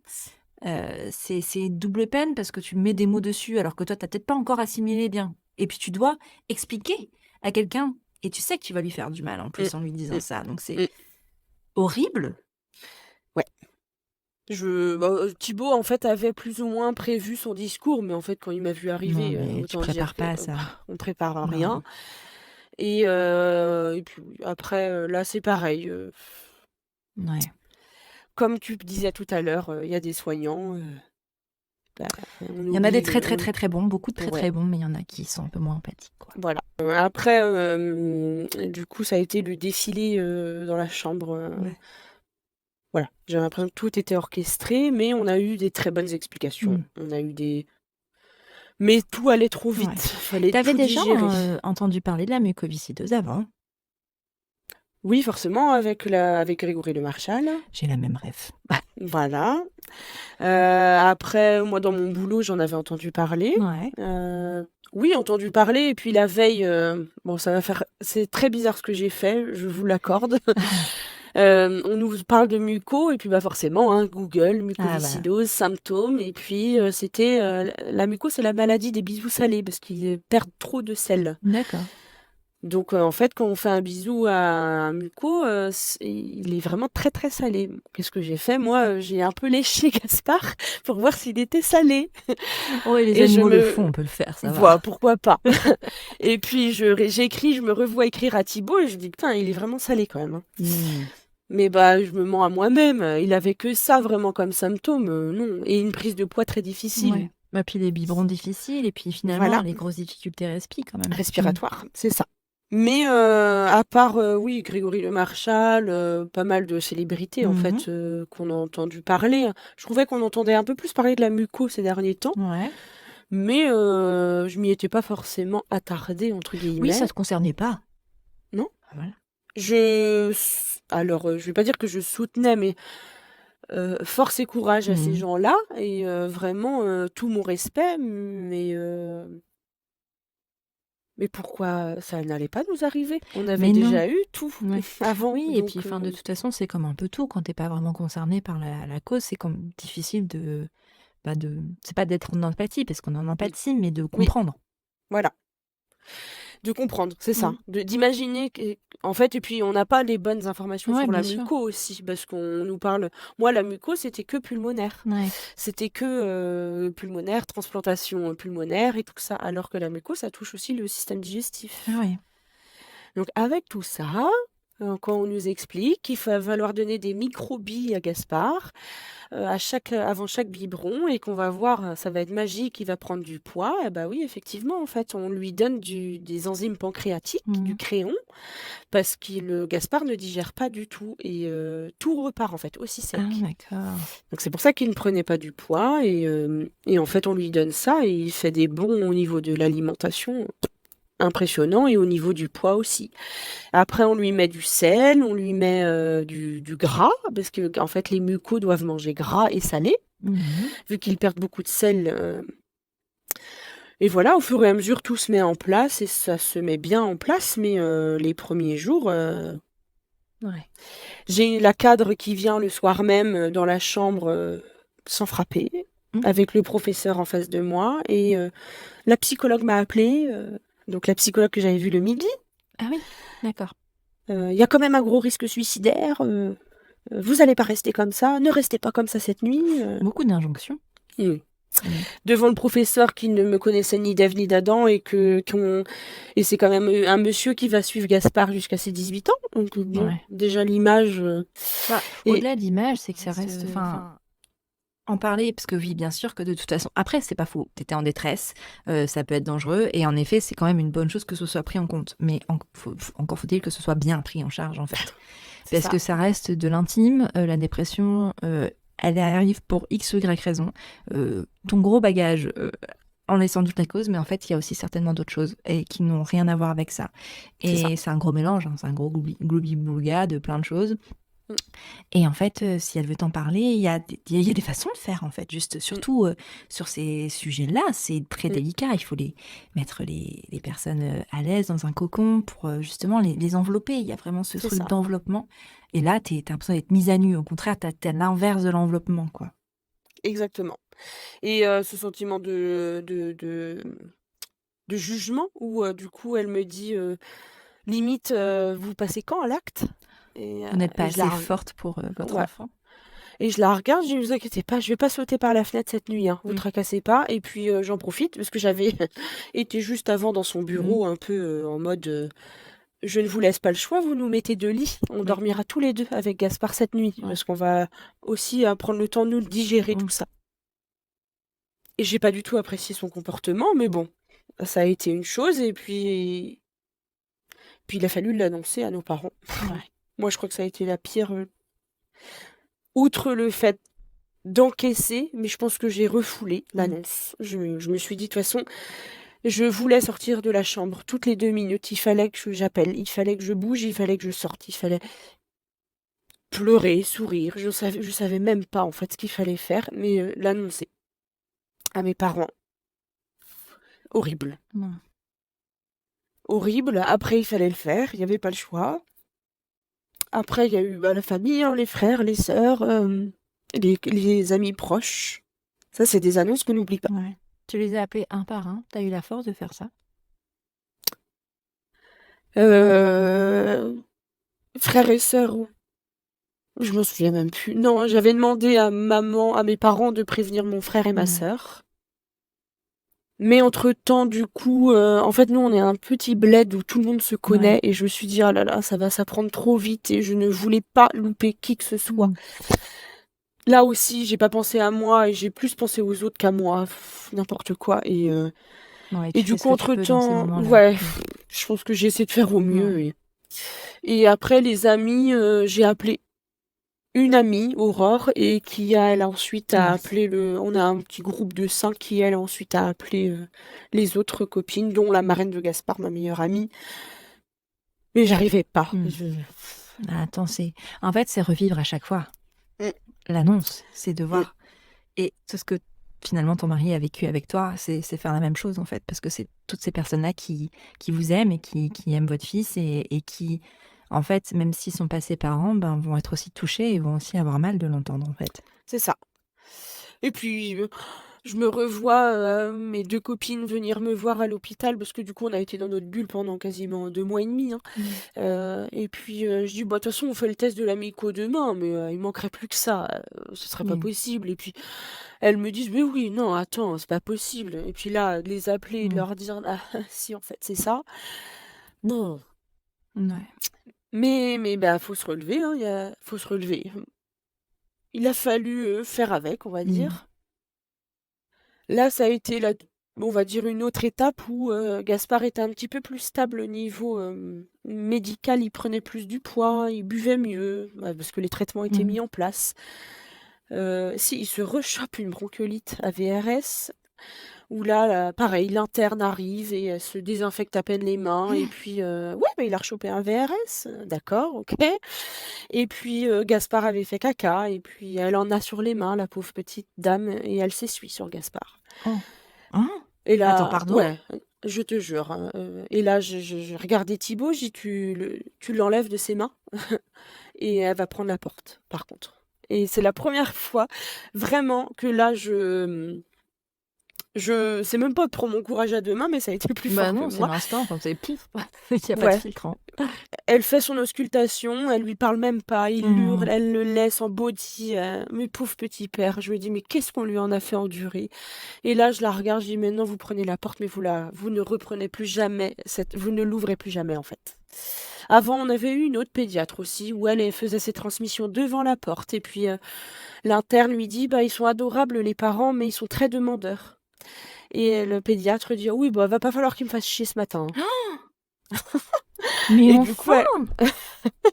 et le problème, c'est que moi, j'ai une très bonne ouïe et Non, mais j'entends quand bien tout. même, en fait, juste, Mmh. c'est un moment où si même si tu pas une bonne ouïe, enfin, c'est que Mmh. c'était pas très loin quand même. Tu n'écoutes pas à Ah bah, travers les j'étais à la murs et à porte. travers les Non, hôpitaux, enfin. non, non. Et puis elle rentre: «Bonjour!» Oh, autant dire que moi, je suis très expressive Mmh. du visage. «Vous avez des questions?» «Ah non, surtout pas. On ne va pas vous poser de questions, vous inquiétez pas». Ouais, franchement, Oh on mon en Dieu, a mais pris, c'est hein. immonde! Mmh. Ah! Ils nous imposaient une psychologue, parce qu'ils voyaient bien qu'on était en détresse, Bah, mais on peut-être ne que s'en s'ils s arrêtaient de dire que vous les emmerdiez, déjà, ça irait peut-être un peu mieux. ah puis moi, j'étais braquée, donc Bah c'était même pas oui, la peine, c'était même pas enfin. la peine. Voilà et puis, là, ça a été, ouais, l'étape un peu compliquée où, bah, va falloir envisager une sortie. Il va Mmh. falloir envisager de rentrer à la maison. On a repoussé les moments parce qu'on avait peur. Déjà de sortir du couloir avec Gaspard, on ne l'a pas fait. Tu peur qu'il chope un truc? Ouais. Pour moi, il était, vulnérable pour tout. Ouais. Rien que de respirer, pour moi, il allait attraper quelque chose. Donc, l'étape de la sortie a été un peu dure. Il y a eu l'étape aussi où, heu et ben, on ne passait plus de temps tous les 2 avec Thibaut. Ouais, bah oui, On forcément. passait beaucoup de temps à se prendre la tête quand même. Donc là, il fallait passer un peu la main. Donc, je me rappelle d'Aurore qui est venue plusieurs fois le garder, le temps qu'on aille au resto. Ma maman, le temps qu'on aille sur la côte, prendre l'air. Et puis le jour arrive où il faut sortir. Mmh. Dur, mais on se dit: «Allez, on va y arriver». On rentre à la maison et ça va bien se passer. Et moi, je sens que je sombre. J'avais été voir mon médecin traitant et je lui avais dit: «Je sombre, là, je tombe, j'avais plus de force, j'avais plus de jus, j'avais plus rien». Et donc il me met sous antidépresseur parce que là, c'est un désert médical Ouais. aussi pour avoir un psychiatre et pour avoir tout ça. Et je me souviens d'une journée où c'est un blackout parce que je ne supporte pas les antidépresseurs, je ne me souviens pas de la journée. J'ai été au restaurant avec des copines, je ne m'en souviens Mmh. pas. J'étais, je pense, défoncée même. Et arrivée à la maison, j'ai dû tenir une semaine, je crois. Et j'ai demandé à être hospitalisée. Ouais. C'était trop dur, je vivais dans la peur, dans l'hypervigilance tout le temps, tout le temps, tout le temps. Je ne dormais plus. Hem, L'alimentation, ça a été le fléau et c'est encore le fléau de toute façon, mais et là, je pouvais plus. Donc j'ai demandé à partir et donc j'ai été hospitalisée pendant une semaine, 5 jours, 5 jours. Mmh. Je suis revenue, mais dans le même état. Ouais. Qu'est-ce qu'ils ont fait pour toi pendant cette hospitalisation? Ça a été du repos, beaucoup de sommeil et j'ai vu une fois la psychologue. Une fois? Et c'était quoi comme type de centre? Enfin, tu en quoi? C'est une unité, de courte durée OK. de psychiatrie. Ouais, OK. Et c'était, périnat ou pas du tout périnat? Pas du tout. Non? On est par chez nous, c'est très pauvre, la D'accord. périnatalité. OK. Et voilà, il faut avancer, il faut continuer et puis, bah, je sors et puis, bah, on essaye de tenir, pense à reprendre le travail, on pense à le mettre chez la nourrice, parce qu'il y avait aussi la question de la nourrice, comment on fait? Mmh. La nounou, elle est fantastique et elle nous dit: «On va y arriver et ça sera un travail d'équipe et on va le faire. Faut trouver un kiné». Et là, j'ai la chance où je me dis: «Purée, heureusement qu'il y a notre pôle» et où, j'ai eu un flash en me disant: «Mais oui, tiens, le kiné là, il fait, Mmh. la muco» et en fait, il travaillait au centre muco avant, donc je me dis: «Ah!» Mmh. parce qu'il y a des parents où ils ont dû appeler 30-40 kinés Mmh. avant de trouver quelqu'un. Et Ouais, je pense qu'on a repris un peu trop vite. Sans blague. Il a fallu se relever très Ouais. vite et il a fallu avancer et Mais en en fait, fait, on vous êtes sorti s'est de l'hôpital avec un bébé avec ce diagnostic-là.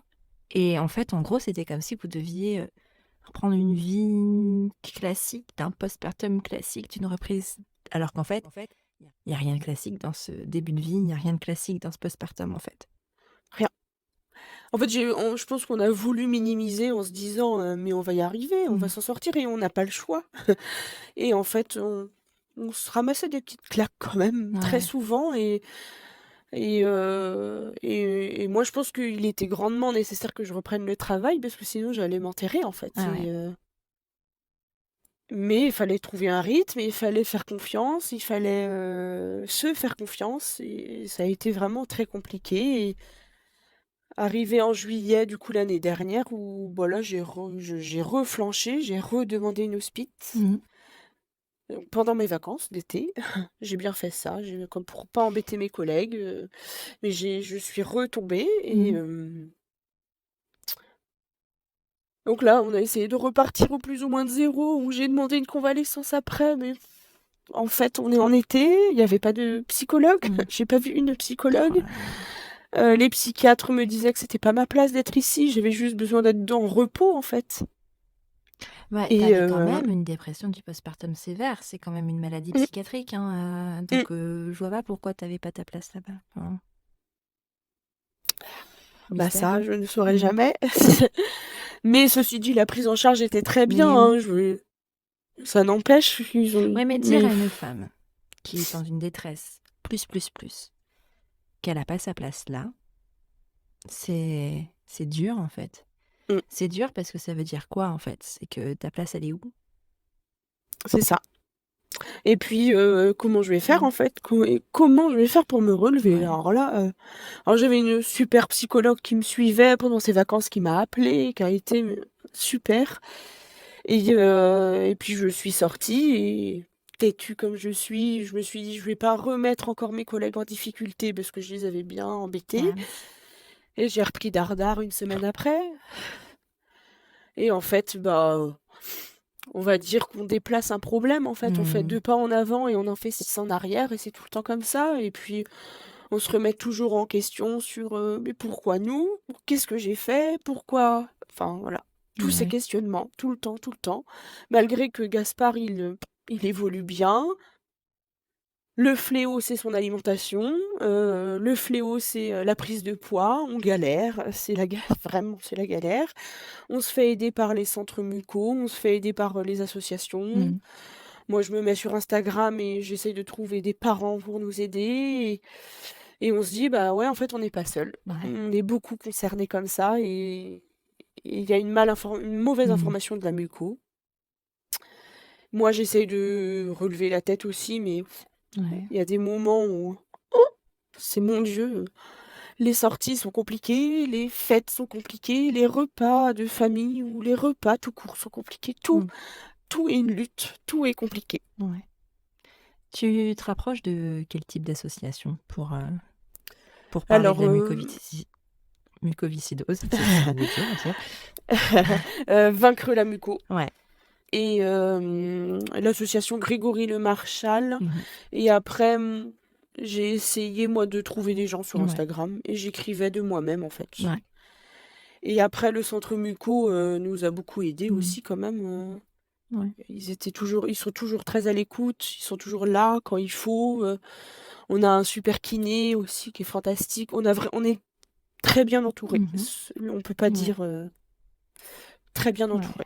Qu'est-ce que les médecins disent par rapport à la vie que Gaspard va avoir? Alors, la muco n'est plus la muco d'avant. Ouais.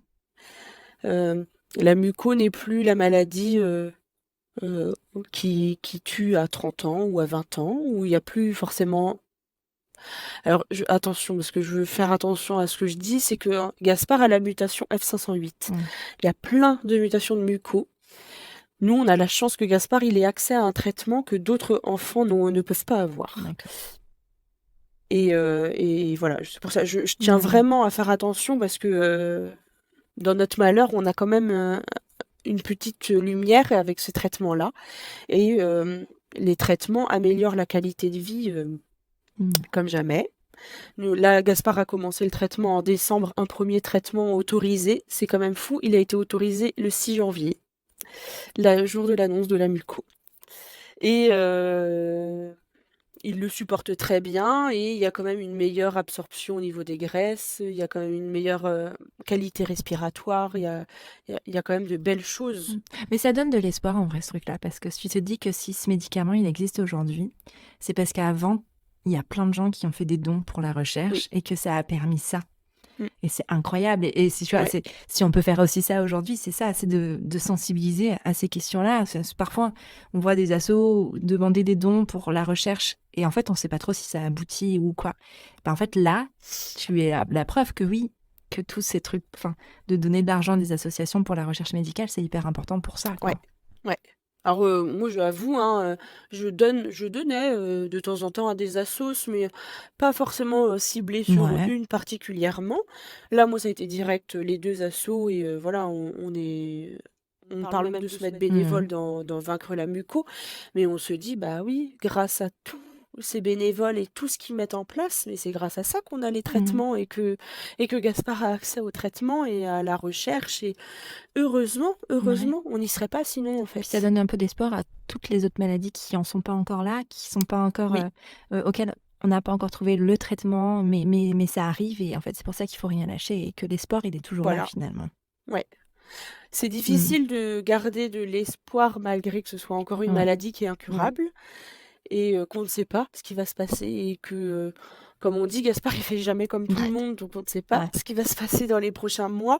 Mais alors, on m'a secoué les puces, comme je dis, plusieurs fois en me disant, mais Cindy, t'as quand même Gaspard, il est là, il est vivant, il est auprès de toi, vous vous êtes battu pour l'avoir, il se bat, Gaspard, tous les jours. Donc il y a un moment où il faut aussi relever la tête et il faut avancer, et il faut voir aller de l'avant. Et avec du recul, il y a des moments où j'ai du mal à l'entendre, mais je me dis que bah oui, il faut aller de l'avant. Il est là, en fait, Gaspard, on n'a pas le choix. Et il sera heureux, et il y arrivera, et il a besoin de nous, on n'a pas le choix, en fait. Mais il faut pas oublier quand même que la dépression du postpartum, c'est une maladie et que ça va au-delà de il faut relever la tête et tu peux le décider. C'est pas toi qui décides. Non. C'est une maladie et qui dit maladie, ça veut dire que ça se soigne. Ça veut dire que ça demande du soin. Et c'est ça qui est compliqué dans la dépression, c'est que, alors moi j'ai un gros problème, c'est qu'il faut toujours que j'ai l'aval des autres, le regard des autres est très important et ça c'est limite angoissant et là d'assumer cette dépression et des fois de se prendre parfois dans des petits coups de pied aux fesses, ça fait mal et on a beau dire mais j'essaye de me relever, j'essaye de tout faire, enfin franchement, là c'est pareil, hein, j'en ai mis des sous hein, dans les traitements et tout ça, mais il y a des fois c'est plus fort que soi en fait. Et un petit coup de fatigue, un petit coup de il suffit un pas petit coup de grand-chose pour te blues, faire tomber. bah ouais, voilà. Tu crois que tu retombes, et bah non, tu remontes et non, tu retombes aussi sec et c'est les montagnes russes tout le temps. Tu as réussi à avoir accès à un psychiatre qui peut te suivre et qui peut peut-être te trouver un autre traitement parce que les médicaments pour la dépression sont importants aussi parce que c'est ce qui va te permettre de te soigner en fait. C'est qu'à un moment, alors c'est difficile parce que tu trouves pas tout de suite la bonne molécule, le bon dosage et tout ça parce que c'est tellement du cas par cas. Et c'est pour ça qu'il faut être suivi par des bons professionnels qui vont te suivre pour de vrai et pas juste te mettre un traitement. Et ça prend du temps et c'est une béquille en fait parce que quand t'as pas l'énergie de te soigner, d'aller en thérapie, tout ça, ça peut pas marcher. Et ces médicaments-là, ils te permettent ça, en fait. C'est pas juste on met une pilule et on attend que ça passe. C'est vraiment, ça te donne juste la force et l'énergie de pouvoir te soigner. Alors, j'avais trouvé un bon psychiatre et puis je pense que j'ai un peu déconné aussi, où je me suis dit, allez, tu vas y arriver, tu vas le faire toute seule. Et bah non. Et Cindy, moi aujourd'hui, je vais te dire que non, tu vas pas y arriver toute seule. Et je pense que ta mission, bon, on est vendredi soir, mais lundi, de prendre ton téléphone et de le rappeler, s'il te plaît. Oui. Non, j'ai une très bonne psy. On a trouvé un centre dans les traumas. où on a été diagnostiqués, mon mari et moi, un choc Mmh. post-traumatique, où quand on lui a fait tout le résumé, elle a halluciné, de tout ça et voilà, on a quand même Mmh. une très bonne prise en charge de ce Bon, côté. Après effectivement, côté traitement, comme on dit, c'est les cordonniers les plus mal chaussés et je fais partie de ça. ouais. Après, voilà, vous êtes quand même entourés. Vous faites, prenez en main les choses, mine de rien. Et ça prend, en fait, il y a aussi ce facteur-là, c'est que ça prend du temps. C'est les traumas, c'est ça, hein, les traumas, ça met très très peu de temps à s'installer. Par Ouais, contre, pour les soigner, ça met ça beaucoup de temps. mmh. Et le temps sera votre allié sur ça. Mais Ouais. tu parles de ton mari et le couple. Comment ça se passe? Alors Thibaut a eu beaucoup de mal aussi, Mmh. hein, ça a été compliqué. Après, c'est des périodes. Après nous, entre nous, c'est des périodes aussi. Il y a des périodes plus faciles que d'autres. Par contre, on a toujours été main dans la main. Mmh. Après, il y a des moments où on s'agace un peu plus Ouais. vite, où on se fâche un peu plus vite, où on a peur, mais on est enfin, je pense pas me tromper, mais on est toujours restés, solidaires et toujours, à Ouais, l'écoute. ouais. Tout le temps, Vous êtes une tout le temps. équipe. Ouais. J'ai toujours dit, encore ce matin, je lui disais, j'ai dit: «On se lâche pas, on est une équipe, on tient» et que ce soit pour tous les 2 et pour Gaspard. Mmh. Parce que Gaspard, il a besoin de nous 2 ensemble Ouais. et je pense qu'on en a vécu des traumas et on en a vécu des choses difficiles et là, bah, on va tenir et on va Ouais. y arriver. Est-ce que tu vois un peu la fin de ce tunnel? Parce que bon, oui, la mucoviscidose, c'est une maladie, pour la vie, Mmh. mais maintenant que vous avez un traitement, qu'il y a des mots, que vous avez une équipe soignante, est-ce que tu vois justement plus d'apaisement, plus de moments de respiration possibles? Un petit peu plus. Ouais. Je pense qu'on se fait un petit peu plus confiance aussi, mais oui, il y a j'ai l'impression d'arriver au bout à la moitié ou aux 3/4 du tunnel, on va dire, où je me dis que oui, ça y est, là, on va en Mmh. sortir, ça va bien se passer. Gaspard, il grandit, il va aussi, être un peu plus, autonome Ouais. et je pense aussi qu'il va f alors, il y a peut-être le fait que je change de travail où Oui, là, on oui. repart un peu de zéro, je pense aussi. Le fait aussi où je me dis qu'il faut qu'on se fasse confiance, quoi. J'ai toujours suivi mes instincts depuis le début et ils se sont rarement trompés et que là, il faut qu'on continue et que j'en suis capable et que je vais y arriver et que Thibaut va y arriver aussi. Tu le libéral justement pour ces raisons-là? Pour avoir plus de dispo? Je sais pas pourquoi? Alors le libéral, je l'arrête parce que, déjà d'une part, c'est compliqué de travailler là où tu habites. Mmh. Bah, forcément, hein, tout le monde est au courant de notre histoire mais tout le monde a été très aimable. Bon après j'ai eu des patients: «Ah! Il va mourir!» Non, non. Bah oui, mais comme tout le Comme tout le monde. monde. Donc voilà. Après voilà, et on a eu des Mmh. choses, mais bon, là c'est pareil, il faut apprendre à en laisser et à trier. J'arrête aussi parce que, je me rends compte que les, annonces de diagnostic et les annonces de maladie sont compliquées. Ouais. J'ai beaucoup de mal. Mmh. J'ai beaucoup de mal à les gérer, je suis un peu trop devenue empathique. Ouais. Il le faut pour être infirmière, mais là, Là, j'ai ça te atteint une touche trop. limite. Ouais. Mmh. Puis comment tu fais pour prendre soin des gens quand toi tu vas pas bien? Et ben, en fait, je donne tout aux autres alors qu'il faudrait que j'en laisse un petit peu pour moi et sauf que je donne toute mon Mmh. énergie dans le libéral alors Ouais. qu'il va falloir, là clairement, je mets ma santé en danger donc Ouais. Donc stop. stop. OK. Voilà. Du coup, ça va consister en quoi ton nouveau métier? Là, du coup, je vais faire de la coordination un petit peu donc je reste toujours dans le besoin des gens, Mmh. dans la demande, des personnes en difficulté, donc que ce soit précarité, vieillesse, tout type de patients. Par contre, je suis plus dans le soin Mmh. et je fais de la coordination entre tous les professionnels, OK. avec des horaires fixes, Mmh. plus de week-end et puis un cadre, de travail où, Ouais. je suis plus à mon compte et j'ai plus de compta à faire, Ouais et puis, ben, du coup, à la fin du mois, tu sais que c'est toujours la même chose et tu plus la seule responsable de ça. C'est ça, exactement et puis un rythme fixe pour Gaspard Ouais. aussi, où, je pars plus à il y a des matins où je pars à 6:00, respect à toutes les personnes qui le Bien font, sûr. mais là, moi, j'ai besoin Non. d'une transition. Je dis pas que dans 2 ans, je vais pas Ouais, peut-être. retourner. Et puis là, c'est ton temps aussi pour toi, peut-être un peu plus d'espace justement C'est ça. pour guérir. Voilà, exactement. Voilà. Et puis tout à l'heure, tu me disais la moitié ou un tiers du tunnel, mais je sais pas si on t'a parlé de la durée du postpartum. Si. Mais bah, c'est ça en fait. Ouais. Mmh. C'est ça. Et c'est normal que ce soit encore difficile. C'est normal que le bout du tunnel soit pas encore là, mais il va l'être. Et t'as raison, Gaspard, il va grandir et il va bien grandir parce qu'il est très très bien entouré, ce petit garçon. Et vous allez faire... Enfin, vous faites déjà tout ce qu'il faut et en prenant soin de vous, vous allez y arriver. Il n'y a pas de raison, en fait. Il n'y a vraiment pas de raison. On essaye de se faire confiance et on essaye de se dire que oui, et puis de toute façon, on n'a pas le choix. Non, Donc, c'est vrai. Pourquoi t'as voulu témoigner sur Prenons un café?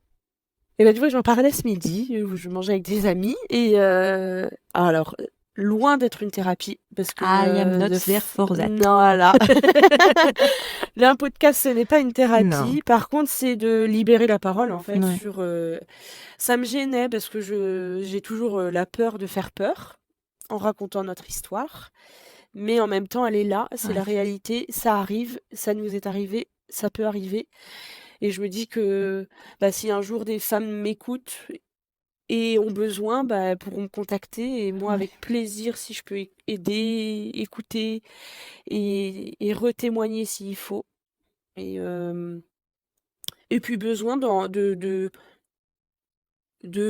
faire parler notre histoire et Ouais. de faire parler Gaspard. Ouais. Parce Et que tout de ça, me... c'est pas vain, tu vois. Il n'y a pas de... Non. Voilà. Et puis dans quelques années, de me dire que si Gaspard il veut écouter sa maman parler, il pourra m'écouter et je lui expliquerai tout ce qui s'est passé. Mm. Et on commence à lui parler aussi de la maladie, on commence à lui Oui. parler de tout ce qui s'est passé et de tout ce qu'il a vécu, Gaspard, parce qu'en C'est beaucoup pour en lui aussi. 17 mois, il en a vécu. Donc,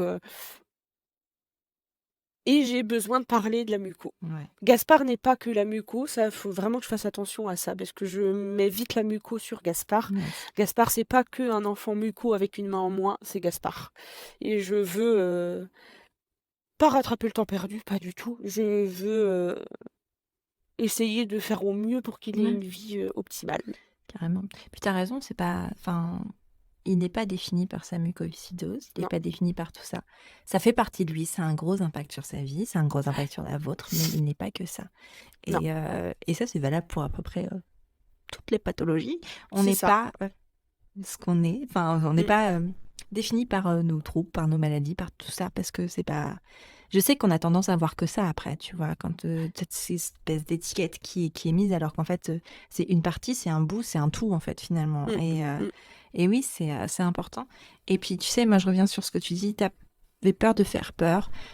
Moi, je mets pas mes épisodes comme ça, tu vois, j'explique de quoi on va parler en amont, et les gens qui écouteront ton histoire, ils auront vraiment envie d'écouter, ils seront en connaissance de cause. Oui. Tu vois, on parlait de suspense un petit peu comme ça. En vrai, il y en a pas de suspense, hein, parce que je ne suis pas cruelle. Ouais. Et que non, c'est important de dire à l'avance de quoi on va parler, parce que peut-être que ça peut justement effrayer des gens, peut-être qu'il y a des gens qui sont pas capables à un moment d'écouter, mais peut-être que plus tard, oui, pour plein de raisons. Et tu sais, surprenant un café, si on parle autant des histoires qui sont loin de ils vécurent heureux, eurent beaucoup d'enfants, c'est qu'il y a une raison, c'est qu'à un moment, il y a quelqu'un qui a besoin de les écouter, ces histoires-là. Parce que toi, à un moment, quand on t'a fait le diagnostic, quand tu as entendu le mot mucoviscidose, la première chose que tu as faite, c'est chercher des ressources et chercher des gens. Et aujourd'hui, pas le jour, parce que c'est pas le jour de sortie, mais en tout cas aujourd'hui, tu seras une de ces ressources-là aussi. Ce que tu n'as pas trouvé, en fait, tu pourras le donner. Et ça, c'est très courageux de le faire. Et c'est hyper altruiste de le faire.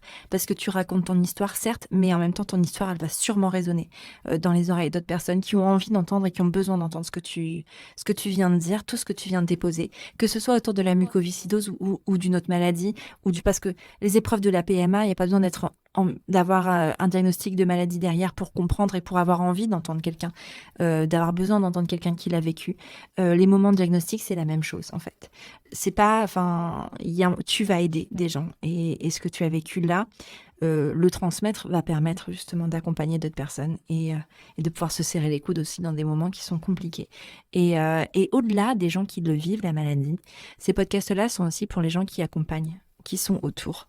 Parce que c'est difficile de comprendre vraiment ce que notre entourage peut vivre quand ils vivent une épreuve comme ça, parce qu'on n'ose pas toujours poser les questions, parce que les personnes qui vivent des choses difficiles n'ont pas toujours les bons mots, parce que c'est difficile d'avoir le recul nécessaire et de dire ce dont on a besoin. Avec ton discours, avec ton histoire, en fait, ça va pouvoir aiguiller un petit peu plus les personnes qui font partie de ces entourages-là. C'est pour ça aussi qu'on le fait. C'est pas juste pour les personnes concernées. C'est pour que justement tout le monde soit concerné à un moment. Ça veut pas dire on souhaite à tout le monde de vivre ça. Ça veut dire que en fait, on est tous toujours plus ou moins concernés par un proche qui vit un truc horrible ou un truc terrible et on ne sait jamais quoi faire. Et en fait, quoi faire, c'est quoi ? C'est aller faire un sapin de Noël quand les copains sont à l'hôpital. C'est être là, c'est envoyer un petit message pour te demander comment ça va. C'est aller au resto avec la personne. C'est continuer à être là, continuer à être présent et pas disparaître du jour au lendemain parce que sous prétexte que quelqu'un vit quelque chose de difficile. Et ça, tu l'as transmis aussi dans ton discours et je pense que c'est très important. Ouais.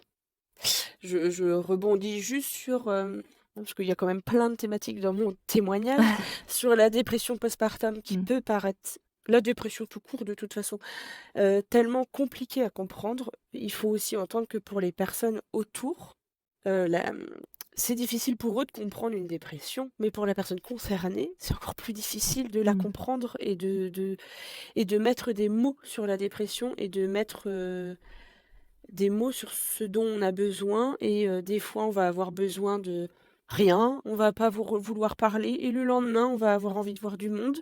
C'est difficile pour l'entourage, je l'entends, mais il faut continuer, il faut rester là, il faut rester à côté. La question qui marche à tous les coups, c'est pas je vais faire ça pour toi, c'est de quoi as-tu besoin ? As-tu besoin ? C'est de quoi as-tu besoin ? C'est vrai. Et avec tout l'altruisme que cette question a, c'est-à-dire que c'est pas ce qu'on imagine que nous on aurait besoin dans ces situations-là, c'est vraiment de quoi tu as besoin. Oui. Quand on accompagne, quand on est le proche de quelqu'un qui est en dépression, en burn-out, ce genre de choses, si la personne dit j'ai besoin de rester toute seule sur mon canapé, et c'est de faire en sorte que la personne reste toute seule sur son canapé. Ça va être, je sais pas, d'emmener les enfants au parc ou ce genre de choses. Ça va être ça. Et si la personne elle dit j'ai envie d'aller au resto, on va faire en sorte que tu ailles au resto. C'est ça en fait, la vraie chose. Et si c'est j'ai envie d'être tout seul, c'est pas un rejet. Hein. C'est juste que pour l'instant, à ce moment-là, t'as pas l'énergie de toute façon de donner quoi que ce soit à qui que ce soit.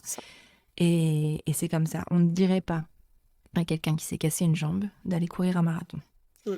Donc si t'as pas envie de sortir, t'as pas envie de sortir. Et si t'as envie de sortir, t'as envie de sortir. Et en fait, c'est exactement les mêmes parallèles. C'est difficile parce que les maladies mentales, parce que c'est ça, hein, les maladies mentales, elles sont invisibles, qu'elles sont dans la tête et que là, beaucoup de gens ont tendance à penser que c'est juste une question de volonté. Sauf que c'est tout sauf une question de volonté. C'est tout sauf ça. Et que si c'était ça, il n'y aurait pas de personnes qui seraient atteintes de maladies mentales, il n'y aurait pas de dépression, il n'y aurait pas de burn-out, parce que personne ne veut vivre ça. Personne. Et ça, vraiment, ça a été difficile dans la partie dépression. Ça a été vraiment quelque chose de difficile, c'est ça. C'est pas de justifier de pourquoi tu es malade, moi, ça m'a tuée de devoir essayer de me faire comprendre, en fait. Et t'as l'impression de pas être légitime parce que mon fils, il est là et on a tout fait pour le sauver. Oui, je me suis battue. Oui, on a tout fait. Oui, tout ça, je l'entends. Mais ça n'empêche que je suis tombée, en fait. Et là, ce qu'il faut me relever, en fait. Et ça, vraiment, ça a été difficile. Parce que oui, ton fils, il est là. Mais les années de PMA, ils sont là aussi. Les pertes, les échecs, parce que chaque fois, c'est une perte, c'est un deuil. Ils sont là aussi. Les annonces de diagnostic, que ce soit pour la main, que ce soit pour la mucoviscidose, ils sont là. Et en fait, ils existent. Et c'est pas parce qu'à la fin, tu as un happy end, c'est-à-dire que tu as ton enfant qui va bien, qui grandit, qui au mieux de ce qu'il peut être, en tout cas. C'est pas parce qu'il y a ça que ça efface tout ce qu'il y a derrière, en fait. C'est pas possible, en fait. C'est pas parce que tu reviens en pleine forme et en pleine santé de la guerre qu'elle n'a pas existé. Voilà. Que t'as pas vu tes amis tomber, que t'as pas vu tout ça. Et c'est exactement la même chose. Hein. C'est exactement ça. Après, l'idée, c'est pas de toujours le ressasser, Non. ça je l'entends, c'est d'avancer, mais c'est que, il y a des choses qu'on n'oublie pas et il y a des moments qu'on n'oubliera jamais Mmh. dans notre vie et il y a des moments qui sont gravés. Ouais, et qui nécessitent du soin, encore une fois, et du temps. Oui, et du temps. Et ça ira mieux. Ça ne peut qu'aller mieux. Ça ira mieux. J'en doute pas. Mais ça demande du temps, ça demande de l'attention et de la patience. Parce qu'en effet, si vous êtes un proche de quelqu'un qui vit une dépression, sachez que c'est peut-être difficile pour vous, mais ça l'est encore plus pour la personne qui le vit. Et ça, c'est à bien garder en tête. Oui, ne surtout pas l'oublier. Merci beaucoup, Cindy. Merci à toi, Élise. Merci 1000 fois. J'ai beaucoup aimé notre échange. C'était Moi aussi. intense. J'ai failli pleurer plein de fois. Désolée, C'est pas grave. mais j'ai pleuré. Non, mais en tout cas, c'est très chouette. Est-ce que si des personnes justement qui entendent ton histoire ont envie de te contacter, est-ce qu'ils peuvent le faire? Oui, Et, avec et comment on plaisir. le fait? Sur Instagram, Ouais. alors je suis pas une personnalité publique du Mais tout. on s'en fiche, c'est pas le sujet, enfin, peu importe. C'est mon Instagram, c'est Kindy, c'est mon surnom, Kindy avec un K, Ouais. 0608. Ok. Et sinon, sur Facebook, c'est Kindy Pambou. Ok. Il n'y a Je aucun mettrai les problème avec. liens en description de Ouais. l'épisode. Je te taguerai aussi sur le post d'Instagram à la sortie, comme ça les personnes qui veulent justement échanger avec toi, t'envoyer toute la force possible et tout l'amour possible, parce que ça c'est hyper important aussi, pourront le faire. Moi je te remercie vraiment beaucoup, Cindy. Je vous souhaite le meilleur, vraiment, que le Merci, meilleur. Alice. Et ça va le faire, ça va prendre du temps, mais ça va le faire. Merci beaucoup. Voilà, c'est terminé pour ce nouvel épisode de Prenons un café. Cet épisode t'a plu? Parle-en à tes amis et partage-le sur Instagram en me taguant @Élise_Prenons un café. Ça reste le moyen le plus efficace pour faire grandir ce podcast. Après ça, tu peux aussi envoyer un max de love à Prenons un café sur Apple Podcast et même sur Spotify. C'est hyper simple, tu ouvres ton appli préférée, tu cliques sur les étoiles et tu mets un petit mot sympa dans la section avis. Par exemple, le 27 septembre, Mathilde Dupe écrivait « Tellement magique d'entendre les mots et les réponses aux questions que je me pose sur certains sujets depuis que je suis maman. Ça devrait être pris en charge par la Sécu, tellement ça fait du bien, tellement ça rassure et tellement ça apaise. Merci beaucoup. » Et c'est moi qui te remercie, Mathilde, pour le temps passé à écrire ce message et les mots choisis, car ils me touchent énormément. Tu es sur Prenons un café, le podcast qui parle des sujets de parentalité, mais surtout d'humanité, sans tabou ni complexe. Je te retrouve la semaine prochaine pour un nouvel épisode. Abonne-toi à Prenons un café sur ton appli de podcast préféré pour ne rien manquer. D'ici là, prends bien soin de toi autour d'un café.